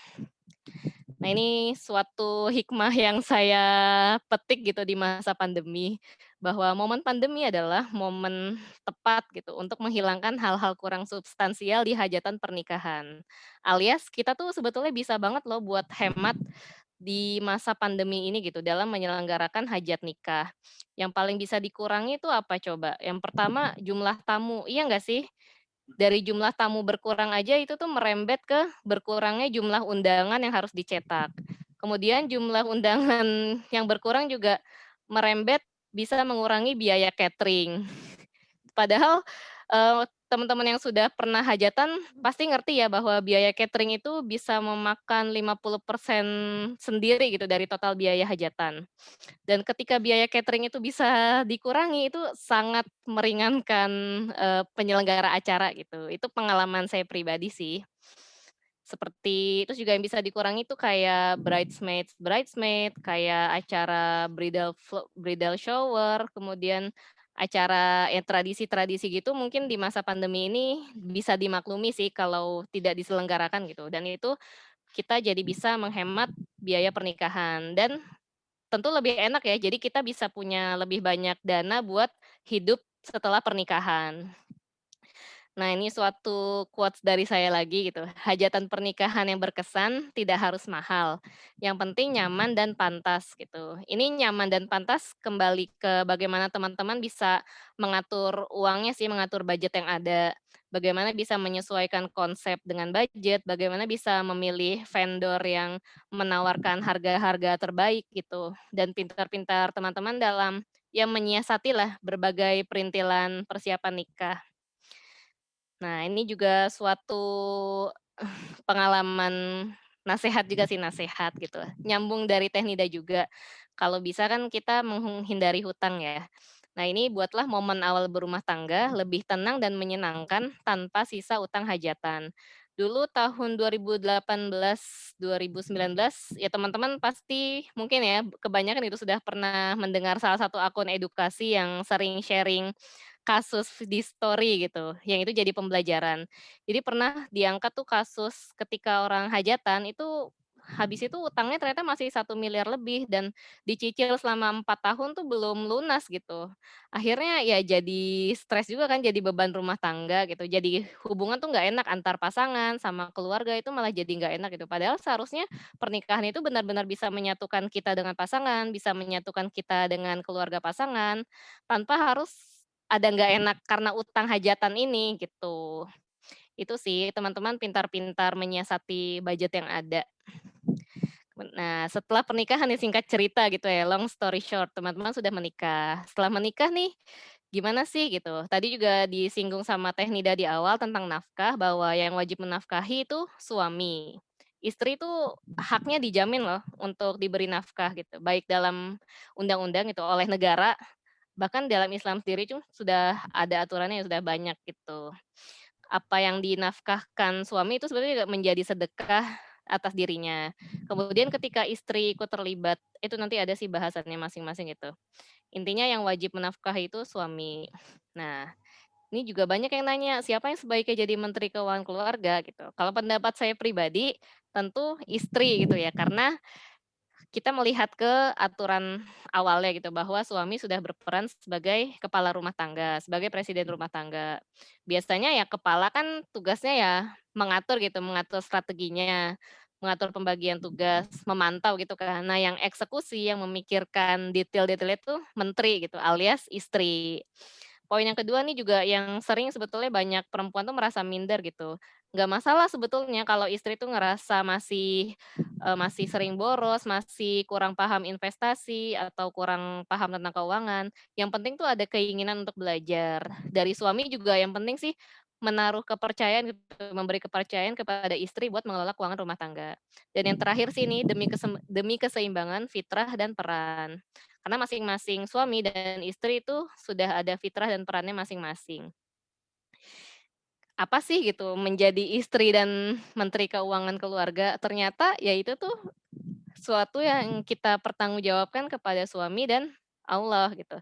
Di sini ada hadis riwayat Ahmad, "Sebaik-baik wanita," gitu ya, "sebaik-baik wanita," nih di-highlight, "ialah jika kau pandang ia menyenangkanmu, jika diperintah ia menaatimu, jika kau tinggalkan ia menjagamu dalam hal harta," gitu ya. Jadi yang dalam hal harta ini juga di-highlight bahwa jadi salah satu kriteria sebaik-baiknya wanita adalah yang mampu menjaga harta suaminya. Nah, terus yang kedua, menjadi menteri keuangan itu bisa jadi jalan ke surga juga ke neraka gitu. Ketika kita menjadi seorang menteri keuangan gitu, menjadi istri, kita menerima amanah dari suami gitu, uang sekian gini buat diatur, dicukup-cukupi. Tapi kita merasa nggak cukup, merasa kufur gitu bahkan. Nah, itu salah satu penyebab, banyaknya wanita yang menjadi penghuni neraka, seperti di hadis ini ya. Sang istri melihat satu keburukan nih, jika engkau para suami berlaku baik kepada istri sepanjang waktu. Kemudian sang istri melihat satu keburukan, maka istri akan mengatakan, "Aku tidak pernah melihat kebaikan dari dirimu." Karena mereka kufur kepada suami mereka, gitu ya. Nah, ini beberapa poin yang penting dipelajari Menteri Keuangan gitu, atau para calon Menteri Keuangan di sini. Yang pertama sih kaidah halal dan haram. Ini sebetulnya lebih ke penting buat diri kita pribadi juga sih, nggak cuma ketika nanti setelah menikah gitu. Karena kan ya yang bertanggung jawab tentang amalan kita kan diri kita juga. Terus juga penting banget belajar aturan agama tentang harta, seperti zakat, seperti waris, seperti riba, macam-macam itu penting. Nah terus, turunan-turunannya lagi, penting buat tahu posisi keuangan keluarga, aset keluarga nih, ini punya apa aja sih gitu, kita sama suami punya rumah berapa, punya villa berapa, punya hotel berapa gitu ya, punya aset berapa, terus ada kewajiban nggak, ada cicilan atau ada utang, ada punya tabungan berapa, itu penting diketahui. Penting sih memang keterbukaan suami dan istri gitu, nanti ada di beberapa slide selanjutnya. Kemudian yang ketiga, yang keempat, Menteri Keuangan juga harus tahu jenis-jenis tabungan, investasi, dan asuransi. Harus meluangkan waktu sih memang untuk belajar tentang ini. Saya tuh pertama kali belajar, keuangan gitu 2016 ketika itu kan saya mulai kerja 2015. Terus setelah setahun saya kerja gitu, tabungan udah lumayan banyak gitu ya, cie sombong gitu ya. Ibaratnya tuh uang udah mulai kelihatan nih, udah ada di rekening. Nah, saya tuh di situ mulai ter-trigger lah, "Ini uang mau gue apain ya?" Gitu. Akhirnya saya di situ mulai belajar tentang mengelola keuangan dan ternyata, wow, saya punya passion di situ gitu loh, yang akhirnya menjadi motivasi saya buat lanjut kuliah jurusan keuangan. Terus yang kelima penting juga nih aplikasi-aplikasi yang memudahkan urusan keuangan. Ini ya nanti ini juga bisa jadi bahasan tersendiri sih, lebih ke financial hack gitu. Banyak sih yang sharing di media sosial. Dan yang terakhir nih kesukaan kita pribadi dan nanti kesukaan emak-emak gitu ya, promo terkini kebutuhan keluarga. Ini penting nih diketahui Menkeu nih sebagai strategi penghematan ini ya, anggaran rumah tangga. Terus kalau teman-teman mau jadi Menkyu yang next level gitu, yang lebih dalam analisisnya, yang lebih cerdas gitu, lebih profesional, teman-teman bisa juga nih belajar tentang isu lembaga keuangan. Ya minimal tuh teman-teman sadar ada isu apa sih di bank yang teman-teman pakai gitu, itu harus aware sih. Ya isu nih bukan konotasinya negatif ya, bisa aja positif gitu. Seperti misalnya kemarin teman-teman yang pakai bank syariah milik negara gitu, entah Bank Syariah Mandiri atau BNI Syariah sama BRI Syariah, itu kan mereka merger. Nah, itu teman-teman setidaknya tuh tahu gitu loh. Karena teman saya tuh ternyata ada yang nggak tahu kalau BRI Syariah itu merger. Jadi dalam hati saya lah, lu kemana aja sih padahal padahal lu tuh punya sahamnya, lu tuh, orang yang ini, tapi kok nggak paham sih kalau bank syariah mau merger gitu. Itu penting sih, suatu pengetahuan gitu bagi kita. Setidaknya kan itu juga menyangkut uang kita ada di sana gitu ya. Terus yang kedua juga teman-teman bisa sedikit-sedikit sadar gitu tentang isu ekonomi nasional atau global. Terus lebih dalam lagi teman-teman bisa mempelajari resiko tiap instrumen investasi. Terus yang keempat lagi ya perkembangan pasar. Intinya ini buat jadi Menkyu yang lebih profesional sih. Bisa dipelajari bertahap kok gitu. Nggak masalah kalau belum paham sekarang. Saya juga belajar ini pelan-pelan, mungkin setahun 2 tahunan lah bisa belajar pelan-pelan gitu. Karena kan nanti juga ada pengalaman kita yang bikin kita makin paham. Ini tadi belum dibahas ya sama Teh Nida, beberapa alokasi keuangan keluarga, poin penting yang pertama sih kalau saya mengambil referensi dari buku Sakinah Finance ya, salah satu buku yang mengubah mindset saya cukup ini gitu ya, cukup signifikan. Yang pertama tuh utang kalau bisa segera dilunasi gitu. Setiap kita menerima rezeki, setiap kita ada kelebihan rezeki, dapat bonus atau menang lomba atau apa, itu coba mindset pertama masih ada utang nggak ya gitu? Kalau ada langsung kita lunasi pakai uang itu. Karena bagaimanapun utang itu suatu hal yang mengikat kita gitu. Kita bisa saja tidak jadi masuk surga hanya karena kita masih punya utang 10.000 ke teman kita. Apalagi kalau teman kita belum ikhlas ya, itu kita sayang banget ya gara-gara 10.000 jadi gagal masuk surga gitu. Terus yang kedua, ini kewajiban-kewajiban seperti zakat, SPP sekolah, iuran, dan lain-lain gitu ya. Terus juga kebaikan, ini secara umum sih teman-teman, nanti bisa baca sendiri slide-nya, nanti slide-nya dibagikan kok sama teman-teman Syarians. Nih, terus tips dari saya, biasakan untuk hidup sesuai anggaran. Jangan terjebak lifestyle tetangga atau selebgram, karena selebgram kan di-endorse dapat uang gitu ya. Tapi ketika kita beli produk malah kita yang keluar uang gitu, apalagi kalau kita tuh sebetulnya nggak butuh-butuh amat sama produk itu. Nah, ini penting teman-teman buat pengetahuan kita pribadi, bekal kita nanti juga ketika menjalani hidup berumah tangga, bahwa dalam Islam tuh ada rukun Islam gitu, wajib yang namanya zakat mal atau zakat harta. Kriterianya apa? Kriteria umumnya tuh ada 2. Yang pertama, harta kita itu sudah senilai 85 gram emas. Yang kedua, harta kita itu sudah bertahan selama 1 tahun. Jadi anggap sekarang nih harga emas 950.000 per gram. Nah, kalau kita nih punya tabungan, sudah punya investasi yang senilai 85 gram kali 950.000 atau ya sekitar 81 juta lah ya. Dan itu sudah kita miliki minimal 1 tahun. Nah, teman-teman jangan lupa keluarkan zakatnya sebesar 2,5%, itu secara rutin gitu. Karena ya zakat ini wajib sih gitu, jangan sampai kita tuh kayak terlalu pusing belajar keuangan, terlalu pusing belajar ini itu, sampai kita tuh lupa bahwa dalam harta kita itu ada hak orang lain yang harus kita keluarkan lewat zakat. Teman-teman juga, bisa belajar lagi, terus tentang zakat penghasilan ini memang ada beberapa ulama yang beda pendapat, tapi ini saya merujuk ke Basnas, yang mana sebagai lembaga amil zakat nasional ya, punya pemerintah gitu. Dari Basnas itu ada namanya jenis zakat penghasilan. Bagi kita yang penghasilannya setara dengan 524 kilogram beras atau anggap aja kita sekali makan beras tuh yang nilainya 10.000 per kilo ya. Jadi kalau teman-teman nih punya gaji sudah 5.240.000 atau nanti suami teman-teman punya gaji segitu, itu jangan lupa keluarkan zakatnya 2,5% setiap bulan. Nah, ini bisa teman-teman cek lagi, hitung lagi gitu ya. Jangan sampai zakat ini luput dari perhatian kita gitu, luput dari pembelajaran kita. Terus ini sudah masuk ke ini, prinsip keuangan rumah tangga, penting banget antara suami dan istri itu adanya transparansi dan komunikasi. Suami tuh istri itu harus tahu gitu bagaimana suami memperoleh rezeki, caranya tuh bagaimana. Apakah bisnisnya nih bisnis di sektor yang halal, apakah ternyata, suami tuh diam-diam misal bisnisnya apa, hal-hal yang dilarang oleh agama, dilarang oleh negara itu jangan sampai seperti itu. halal dan toib gitu ya. Halal aja nggak cukup, tapi juga toib. Misalnya teman-teman atau suami teman-teman berjualan barang KW nih, ya berjualan tuh memang halal gitu ya, berniaga. Tapi apakah menjual barang KW itu sesuatu yang baik? Kan tentu enggak gitu. Kemudian apakah teman-teman mendapat uang itu dari hal-hal yang mudorotnya besar seperti bekerja di tempat-tempat yang banyak, yang rentan untuk menjadi tempat maksiat itu kan juga bukan hal yang toib. Terus penting juga untuk tahu kondisi keuangan pribadi gitu. Ketika sudah menikah ya ini, kita tuh saling tahu gitu, suami istri saling tahu saldo terbuka aja punya tabungan berapa, ada saldo berapa, nggak harus detail sampai ke koma-komanya, tapi secara garis besar. Kemudian apakah pasangan kita nih punya utang, terus kalau bisa bahkan kita tuh tahu PIN dan password ATM atau, m-banking pasangan kita gitu, karena penting sih buat ke depannya.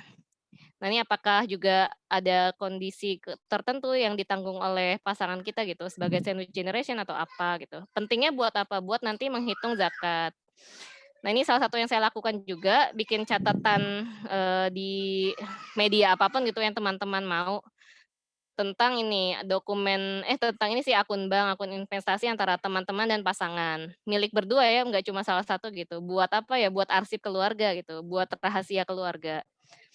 Nah ini, dalam pernikahan, suami istri sudah sepakat untuk saling membuka hati, pikiran, bahkan pakaian.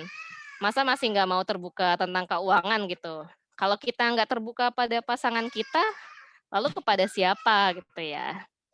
Nih, terus juga nih lagi, pasangan yang baik tidak akan berbohong atau menutupi penggunaan uang.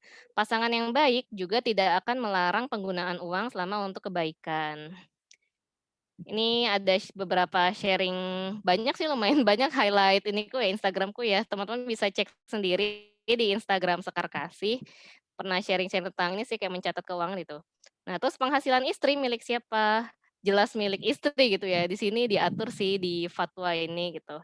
Istri yang berpenghasilan itu penghasilan tersebut jadi miliknya, tapi ketika dia menggunakan penghasilan itu buat membiayai keluarga, kebutuhan keluarga, yaitu jadi sedekah. Masya Allah ya gitu, yang wajib memenuhi kebutuhan itu suami, tapi ketika istri memenuhi kebutuhan keluarga itu jadi sedekah. Nah, jangan lupa bahwa keluarga ladang sedekah utama, jadi jangan pelit-pelit sama keluarga. Ibaratnya nih kalau kita punya uang pas-pasan gitu, lebih baik kita tuh jor-joran sedekah kepada keluarga kita gitu, jor-joran memenuhi kebutuhan keluarga kita daripada kita sedekah keluar. Misal sedekah buat kebutuhan apapun gitu. Ibaratnya ya di luar itu nanti juga ada orang lain yang bisa memenuhi, tapi siapa yang memenuhi kebutuhan keluarga kita kalau bukan kita, gitu kan ya prinsipnya. Udah sih, ini terakhir Menteri Keuangan adalah jabatan yang abadi dan tidak tergantikan. Selalu tingkatkan pengetahuan dan kemampuan diri agar bisa profesional. Agak ngebut ya, nanti teman-teman bisa review sendiri materinya. Enak tanya jawab aja kali ya. Udah itu aja dari aku, mohon maaf atas kesalahan. Wassalamualaikum warahmatullahi wabarakatuh. Saya kembalikan ke Teh Devi. Ya, waalaikumsalam warahmatullahi wabarakatuh, Kak Sekar. Wah, Masya Allah banget nih teman-teman, ternyata persiapannya tuh nggak cuma di persiapan finansial, persiapan ilmu pelajaran, pendidikannya benar-benar juga harus dipersiapkan. Nah, teman-teman pasti bakalan banyak banget nih yang mau nanya, baik itu sama Kak Sekar ataupun Teh Nida. Nah, untuk pertanyaan, kita batasin dulu di 3 pertanyaan. Buat yang mau nanya, bisa raise hand dan habis itu nanti saya pilih orangnya siapa, nanti bisa langsung pertanyaannya apa, ditunjukkan untuk siapa, ditunjukkan untuk siapa atau seperti apa, iya boleh.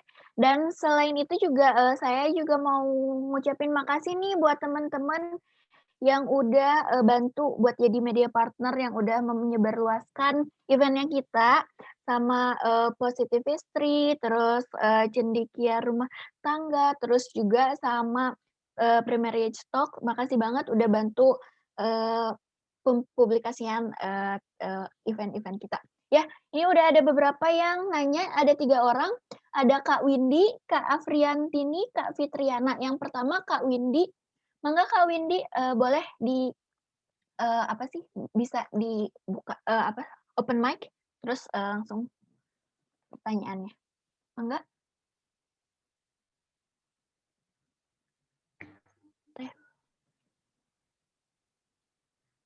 Ya, udah di-unmute, mangga Teh Windy. Assalamualaikum warahmatullahi wabarakatuh. Waalaikumsalam warahmatullahi wabarakatuh. Halo Kak Anissa Sekar. Saya mau nanya nih, untuk kalau semisal menggunakan dana dari kayak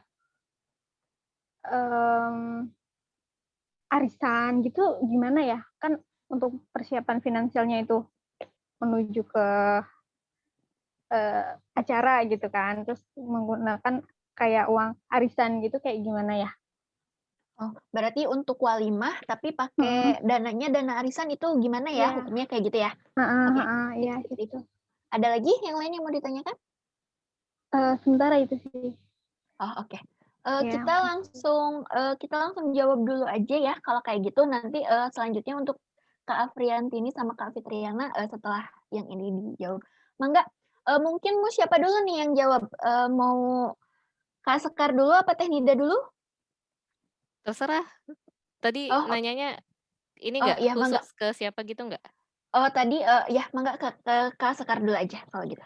Oh iya, makasih Kak Windy. Tadi Kak Windy kan ya yang bertanya.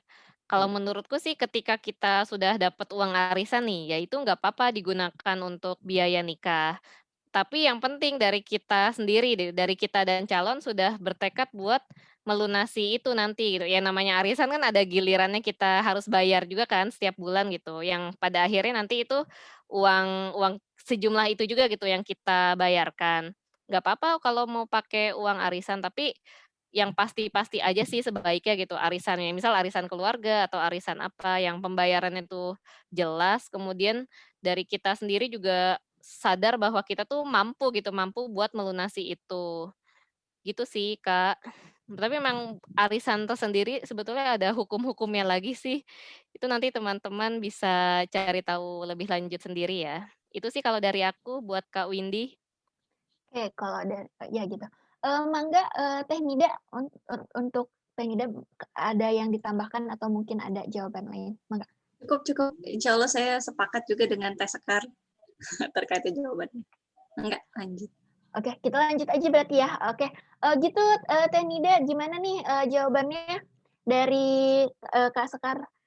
Mohon maaf, Teh Windy gimana nih jawabannya? Gimana? Ada yang ditanya? Cukup kali ya? Ya udah kalau gitu kita langsung ke penanya selanjutnya aja ya. Ke Kak Afriantini, mangga Kak Afriantini bisa open mic langsung disebutkan aja pertanyaannya. Bismillahirrahmanirrahim. Assalamualaikum. Waalaikumsalam warahmatullahi. Saya ingin nanya tentang ini, Kak, tentang konsep catatan keuangan rumah tangga atau yang tadi Kak Sekar bahas tentang alokasi keuangan. Nah, itu gimana konsepnya? Itu kan ini ya, setahu saya untuk membuat alokasi keuangan itu ada pos-posnya.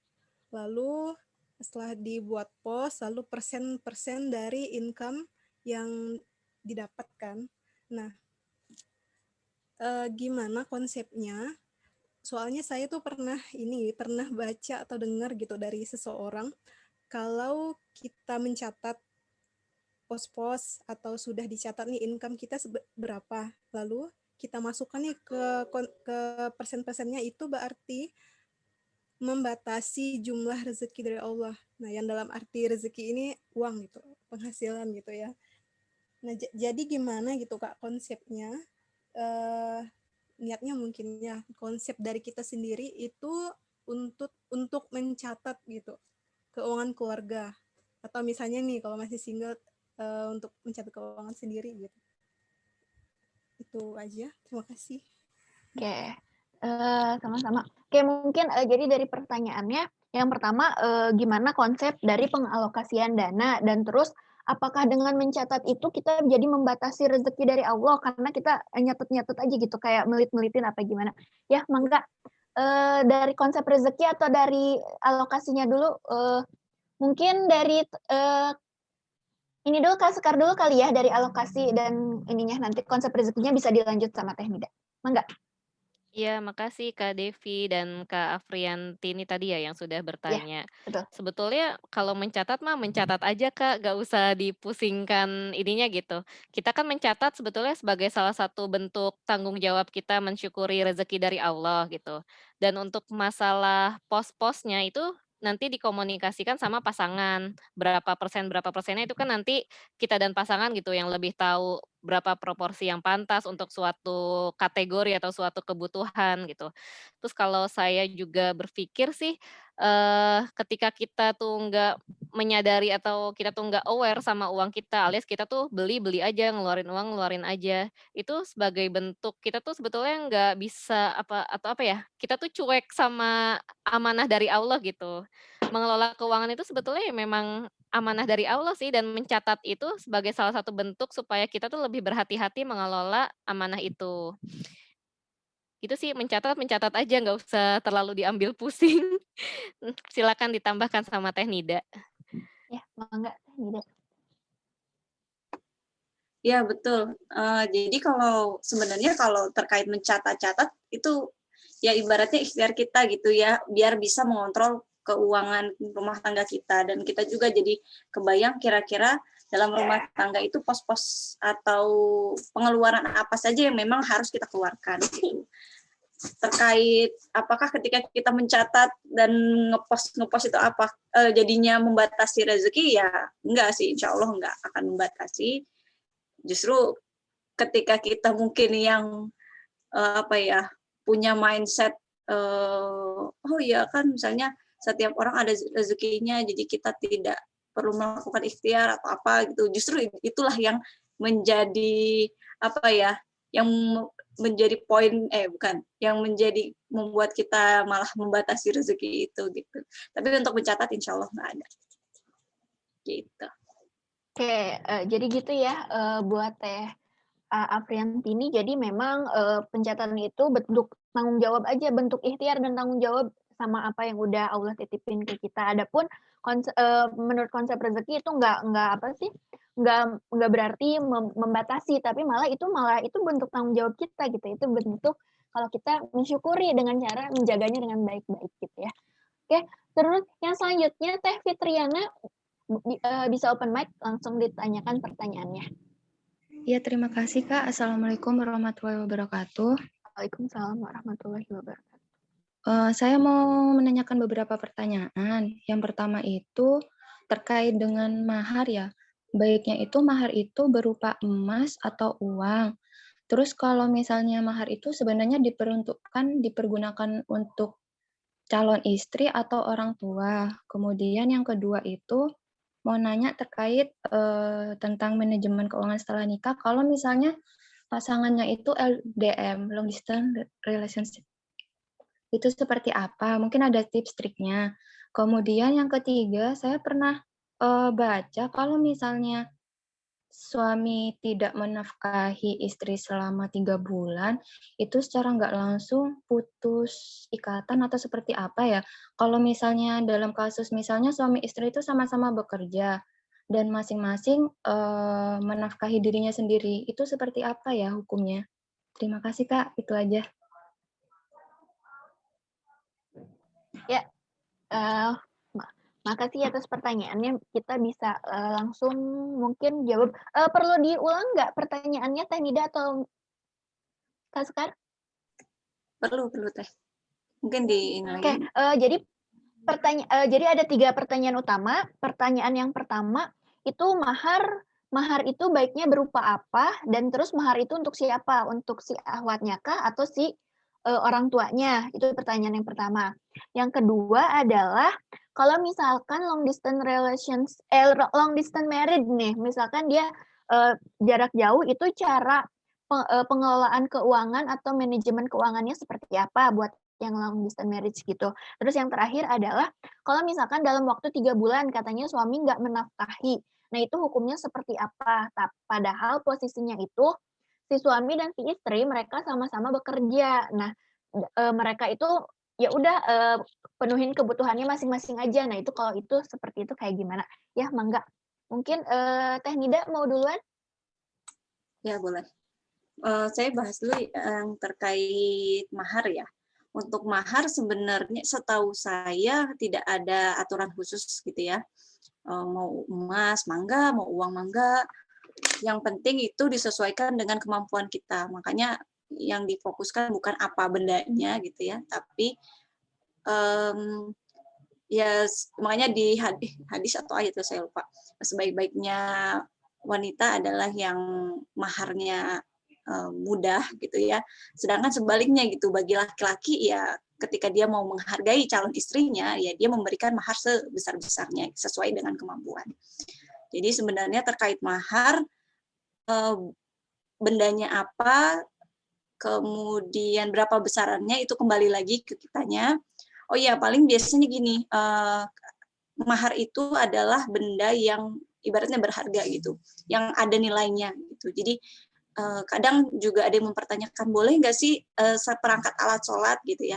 Sebenarnya ya boleh-boleh aja gitu. Tapi kalau misalnya kita mau yang lebih ada nilai ininya, nilai jangka panjangnya juga itu ya sebenarnya kalau bisa diutamakan kayak gitu.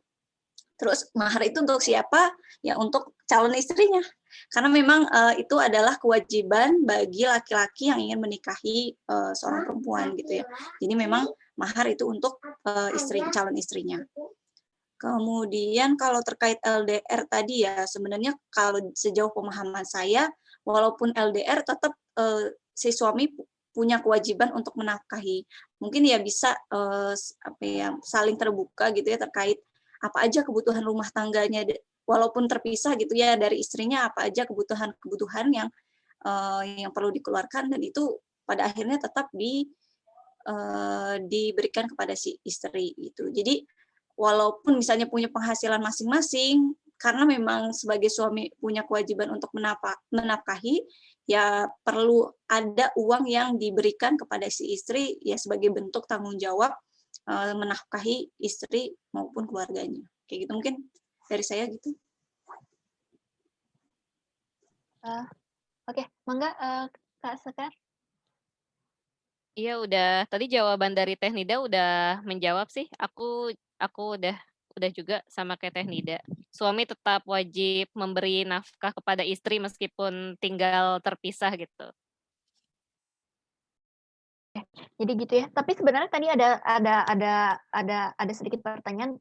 Gimana sih hukumnya kalau misalkan enggak gitu jadinya itu mungkin itu yang itu mau dijawab. Gimana hukumnya kalau misalkan secara 3 bulan dia nggak dinafkahin kayak gitu. Mungkin untuk pertanyaan itu. Kalau ini saya agak lupa berapa waktunya sampai dia tidak menafkahi maka ya apa ya dia ibaratnya sudah apa sih ya salah gitu ya karena dia tidak menafkahi. Saya lupa berapa mungkin perlu dikaji lagi.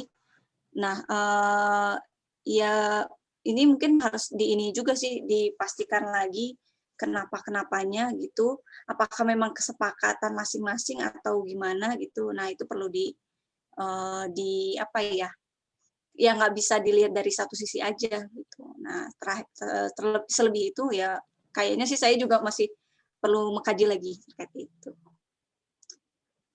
Terima kasih. Itu ada di Sigot Taklik ya kalau nggak salah ya yang dibacakan suami ketika setelah ijab kabul ya Kak. Iya betul di buku nikah itu kan ada ya. Iya ada Sigot Taklik. Ya kalau nggak salah 3 bulan atau 4 bulan gitu.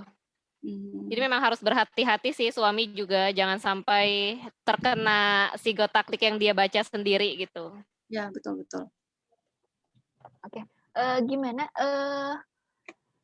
Teh Fitriana apakah ada yang mau diinikan lagi, mau diluruskan lagi atau pertanyaannya mau ada yang ditambahkan, Mangga?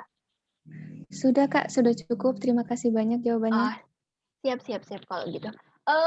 Kita masih punya waktu sekitar 15 menitan lagi. Teman-teman ada yang mau nanya lagi boleh? Untuk kalau yang mau nanya lagi bisa raise hand.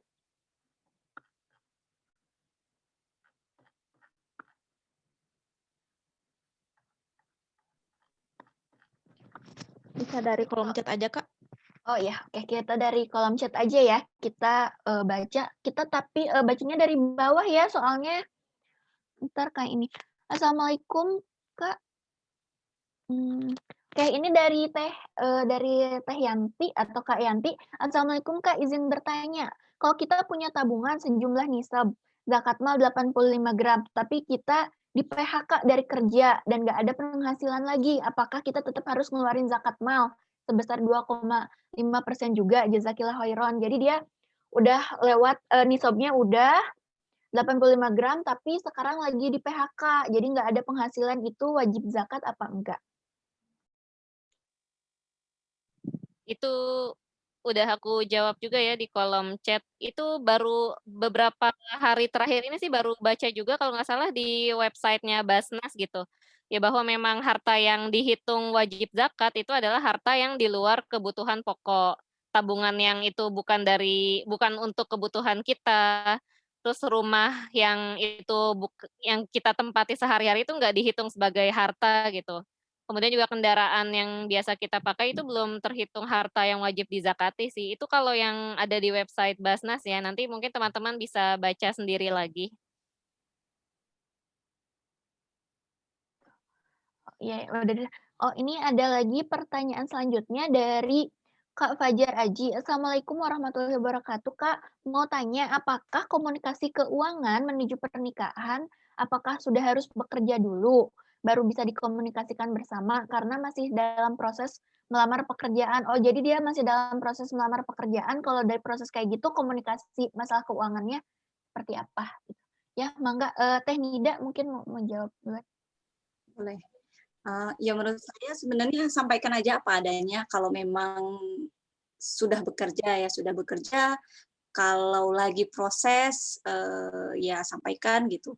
Karena memang setidaknya buat gambaran juga nantinya akan seperti apalah gitu. Tapi sebenarnya sampaikan aja apa adanya gitu. Ya saya sih berpikirnya gini, ketika memang kalau sudah jodohnya itu apapun kondisi keuangan kita itu akan diterima gitu. Jadi sebenarnya yang penting kita punya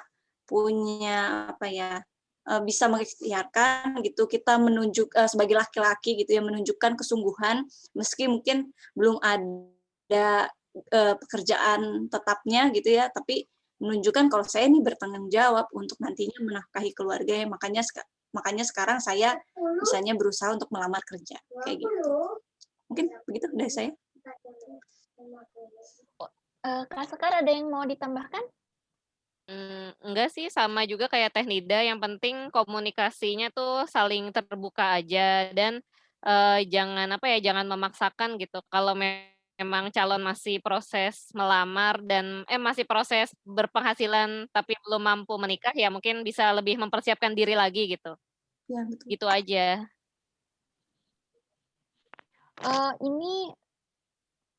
Ini ada pertanyaan tambahan, tapi agak mirip juga gitu. Gimana cara nanya, katanya perihal bertanya ke calon gitu, pendapatannya berapa, tapi biar sopan gitu, tapi dia tetap pengen tahu pendapatannya berapa, itu baiknya nanyanya kayak gimana katanya? Gimana ya? Mungkin bisa kalau dari beberapa pengalaman sih dari yang beberapa saya dengar, ya sebenarnya bisa ditanyakan aja kalau boleh tahu kira-kira berapa gambaran misalnya nominal gajinya gitu. Ya setidaknya kita menunjukkan ingin tahu tapi tidak yang memaksakan oh harus jelas gitu berapanya gitu. Dan kalau saya pribadi ya lebih penting jadi kita perlu memperjelas dulu nih, buat apa kita menanyakan gaji. Kalau misalnya sekedar buat akhirnya menakar kira-kira kita sanggup nggak dengan gajinya misalnya ternyata kita tahu dia cuma 2 juta misalnya gajinya. Dengan gitu jadinya, kayaknya kurang nih gitu. Jadinya misalnya nggak mau melanjutkan nikah padahal misalnya akhlaknya bagus dan lain sebagainya. Nah, ya perlu kita waspadai gitu. Maksudnya jangan sampai kita mengetahui nominal gajinya cuman buat ya jadi kayak bahan seleksi aja gitu. Padahal sebenarnya mengetahui berapa gajinya itu untuk kita gambaran kira-kira bagaimana kita memposisikan diri. Apakah ya kalau gajinya kecil, oh ternyata ya berarti kita misalnya belajar menghemat gitu sebagai perempuan. Tapi bisa bantu kerja misalnya atau gimana. Tapi kalau besar misalnya, oh berarti aku harus bisa nih mengelola keuangan dengan baik kayak gitu. Jadi bukan sekedar untuk itu aja gitu, mengetahui udah aja. Ya, Kak Sekar, mangga ada yang mau Nambahin dikit juga sih dari pengalamanku pribadi, mungkin bisa dipancing dengan tanya bagaimana calon suami kita tuh, membagi atau mengelola keuangannya. Misalnya berapa persen buat kebutuhan, berapa persen buat, tabungan atau investasi. Dari situ misal kita ngerasa ada yang ganjil kayak, "Oh kamu nggak ada ini ya, nggak ada membantu orang tua," atau mungkin apa, itu mungkin nanti si calon tuh jadi cerita tambahan gitu, dia jadi lebih terbuka ceritanya. Terus ketika nanti, dikulik-kulik, ya tanya aja sebenarnya sih nggak masalah sih tanya langsung gitu. Tapi kalau teman-teman mau tanyanya pelan-pelan bisa dimulai dari tanya cara mengelola keuangannya, terus tanya aja kondisi orang tuanya gimana, gitu aja sih. Sebetulnya emang lebih baik nggak usah, apa ya, nggak usah malu-malu, tanya-tanya aja gitu. Kalau dulu saya pribadi sih nggak nanya buat pertimbangan, ya karena saya nggak mau menolak, siapapun laki-laki gitu yang memang saya tuh sudah sreg dengan akhlaknya, dengan agamanya, hanya karena mungkin finansialnya nggak sesuai kriteria saya. Tapi sebetulnya kalau teman-teman punya kriteria tertentu nggak masalah gitu, kembali ke masing-masing, silakan tanya aja dengan jelas gitu, jangan sampai nanti malah menyesal di belakangan gitu, menyesal setelah menikah. Baru tahu kalau ternyata gaji suami kecil, sedangkan kita nggak siap gitu menghadapi kondisi itu. Nah itu bahaya. ya berarti memang tergantung misalkan kalau misalkan itu memang dianggap harus menjadi salah satu prioritas yang harus diketahui, ya mangga ditanyakan saja. Yang selanjutnya, Assalamualaikum warahmatullahi wabarakatuh. Izin bertanya Kak dari Kak Irsyad Majid. Kalau dari sisi agama, apakah ada syarat nominal angka dalam melamar perempuan? Katanya ada syaratnya nggak, nominalnya berapa? Katanya kayak gitu. Kayaknya ini tadi udah dibahas ya. Aduh, mohon maaf. Jadi memang harus sesuai kebutuhan aja gitu ya jadinya. Maksudnya kemampuan dari si orangnya. Aduh. Ya, selanjutnya mengatur pernikahan jarak jauh.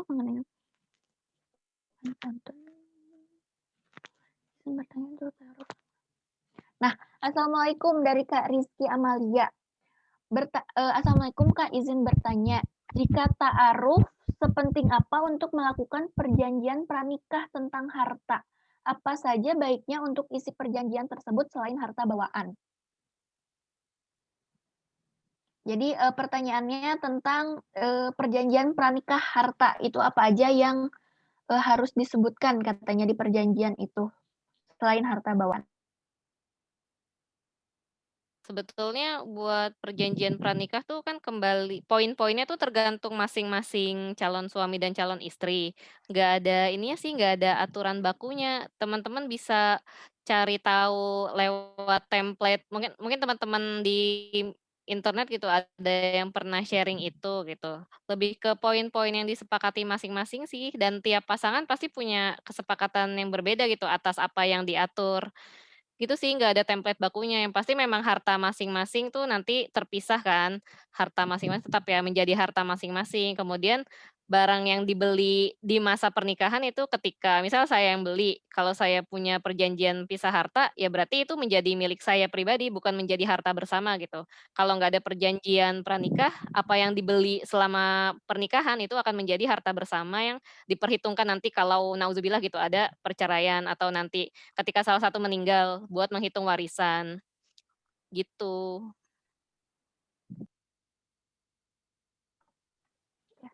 Teh Nida mungkin ada yang ditambahkan.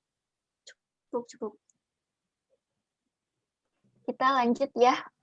Ini untuk memulai tabungan sama calon berarti dimulai pas ta'aruf kah? Kalau misalkan memang mau dimulai pas ta'aruf, dalam jangka waktu berapa lama harus dilakukan? Balik lagi ya, sebenarnya tiap orang bisa beda-beda. Sebenarnya gini, jadi dari masa menjelang dari masa ta'aruf sampai ke walimah itu sebenarnya masa yang menurut saya gitu ya dan teman-teman di Privilege Talk itu masa yang penuh dengan ketidak apa ya, bukan ketidakmungkinan. Jadi maksudnya bisa saja banyak kemungkinan yang terjadi di dalamnya gitu. Jadi ya wallahu a'lam, ya kita nggak tahu juga apakah ketika maksudnya gini. Jadi di masa itu ya bisa aja gitu prosesnya ternyata terhenti di tengah jalan gitu. Kalau saya pribadi lebih sepakat dengan Teh Sekar tadi, mending nabung masing-masing aja dulu, nanti pas butuh ternyata buat keluar di walimah, baru disampaikan gitu. Karena ya itu tadi, di masa itu mungkin saja terjadi, misalnya ta'aruf ternyata tiba-tiba berhenti pas sudah nazar atau ternyata udah kok lupa. Kalau udah khitbah ternyata batal itu kan masih bisa terjadi kemungkinan seperti itu gitu. Jadi sebaiknya sih nabung sendiri-sendiri saja gitu kalau menurut saya pribadi. Mungkin Teh Sekar nambahkan.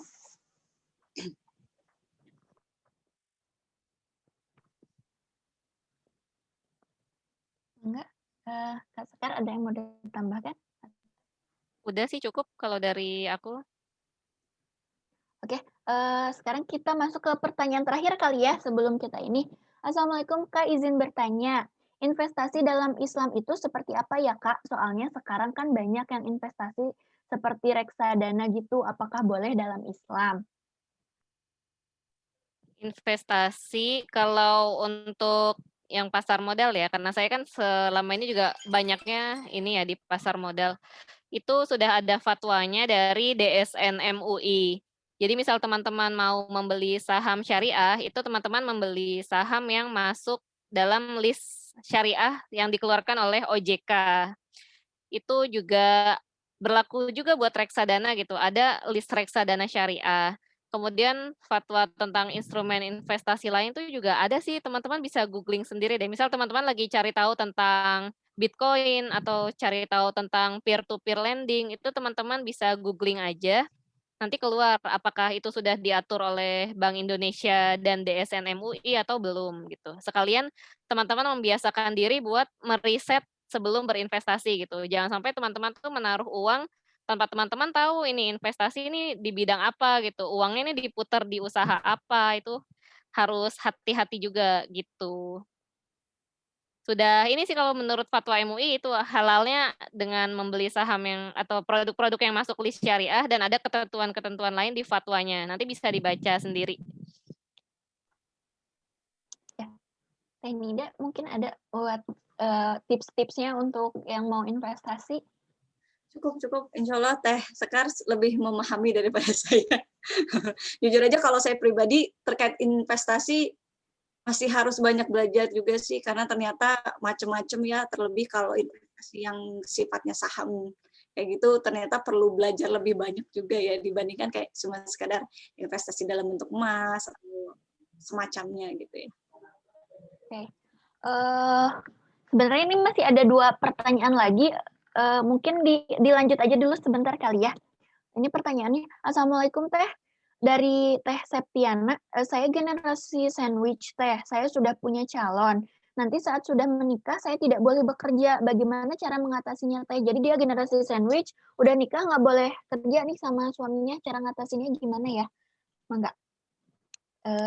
Teh Nida dulu mungkin. Nah ini kembali lagi ya, apakah ini menjadi hal yang sangat krusial bagi si perempuan? Karena kan ya ada sebagian perempuan yang ingin bekerja juga, tapi kalau dilarang seperti ini khawatirnya ke depannya akan banyak konflik yang terjadi. Makanya perlu diperhatikan lagi nih, nggak boleh bekerjanya benar-benar sama sekali nggak boleh bekerja, atau misalnya boleh bekerja tapi di dalam rumah gitu. Jadi nggak boleh bekerjanya di luar rumah gitu. Karena ya mungkin kalau dari pengalaman saya pribadi, suami bukan yang kalau suami saya gitu ya, bukannya nggak bolehin bekerja, tapi ya sebaiknya sebagai istri, sebagai ibu fokus aja di rumah. Perkara misalnya mau hasilkan uang ibaratnya gitu, tapi dari dalam rumah ya silahkan gitu, tapi nggak yang full bekerja time di tempat kerja gitu. Nah, jadi balik lagi ini Teh Septiananya harus memastikan dulu ini kira-kira nanti ke depannya akan memunculkan permasalahan dalam rumah tangga enggak gitu. Karena kalau iya ya siap-siap gitu kalau memang terus melanjutkan prosesnya gitu kalau dari saya. Oke, siap. Kalau Kak Sekar udah jawab ya di kolom chat, Kak, alhamdulillah. Oke, teman-teman sebenarnya ini lagi seru banget nih diskusinya, cuman memang karena terbatas waktu dan udah malam juga, mungkin kita cukupkan sampai di sini untuk diskusinya. Mungkin buat teman-teman yang nanti mau tanya-tanya, bisa langsung mungkin tanya ke Instagramnya Kak Sekar atau Kak Nida ya. Bisa di Kak Nida tuh Kak Nida @nidatifah ya Kak, @nidatifah ataupun ke Instagramnya Kak Sekar di @sekarkasih baik IG ataupun Twitter, bisa di situ bisa ditanyakan di situ langsung teman-teman ya, karena mungkin kalau di sini memang agak terbatas waktunya, jadi memang silaturahminya bisa dilanjutkan dengan cara entah itu di Twitter ataupun di Instagram tanya-tanya, mungkin kayak gitu. Akhir kata terima kasih banyak buat Kak Sekar dan Kak Nida yang udah sharing dan jawabin pertanyaan dari teman-teman semua. Terima kasih banyak, jazakallah khair, semoga Allah yang membalas semua kebaikan dan semoga ilmunya juga bisa bermanfaat. Amin ya Allah ya rabbal alamin. Oke, teman-teman sebelum kita akhirin, kita mau foto dulu gimana? Foto dulu aja kali ya. Sebelum kita selesaikan, kita foto dulu. Oh iya, mau mengingatkan juga buat teman-teman yang lain yang jangan lupa buat follow akun Instagramnya Syarians, terus akun Instagramnya Kak Sekar, terus Kak Nida juga, terus akun Instagramnya Premier Stock juga biar bisa lebih tahu. Dan jangan lupa juga follow akun Instagramnya media partnernya kita, teman-teman kita di Positivistry dan Cendekia Rumah Tangga. Oke, buat selanjutnya mungkin kita mau foto dulu ya. Gimana Teh? Siapa? Teh naik. Oh, Teh Rahmi, gimana foto sekarang? Ya ini siap Oke. ya. Boleh. Baik, teman-teman boleh dikondisikan mungkin nanti saya hitung dulu untuk slide pertama dulu mungkin ya. Untuk slide pertama ya, silakan untuk dibuka terlebih dahulu. Untuk kameranya, Bismillahirrahmanirrahim. Ya. Ini oke, ini yang pertama sudah ya. Kita ke slide yang kedua sebentar. Kita ke slide yang kedua. Oke, siap. Kita ke slide yang kedua. Baik, dibuka untuk masih dibuka ya Kak. Untuk videonya, Bismillahirrahmanirrahim. Oke, slide kedua sudah beres. Kita ke slide ketiga. Ini ada 6 slide ya, luar biasa sekali. Mungkin nanti teman-teman bisa dibantu untuk update status juga dan tag Syarians, IG-nya Teh Nida dan IG-nya Teh Sekar ya. Ini kita ke page yang ketiga. Page yang ketiga. Oke, Bismillahirrahmanirrahim. Oke. Ya, pasang muka senyum-senyumnya. Iya, Masya Allah. 1, 2, 3, oke. Kita ke slide keempat. Oke, siap Kak. Sebentar. Slide keempat. Siap, slide keempat. Oke, 1.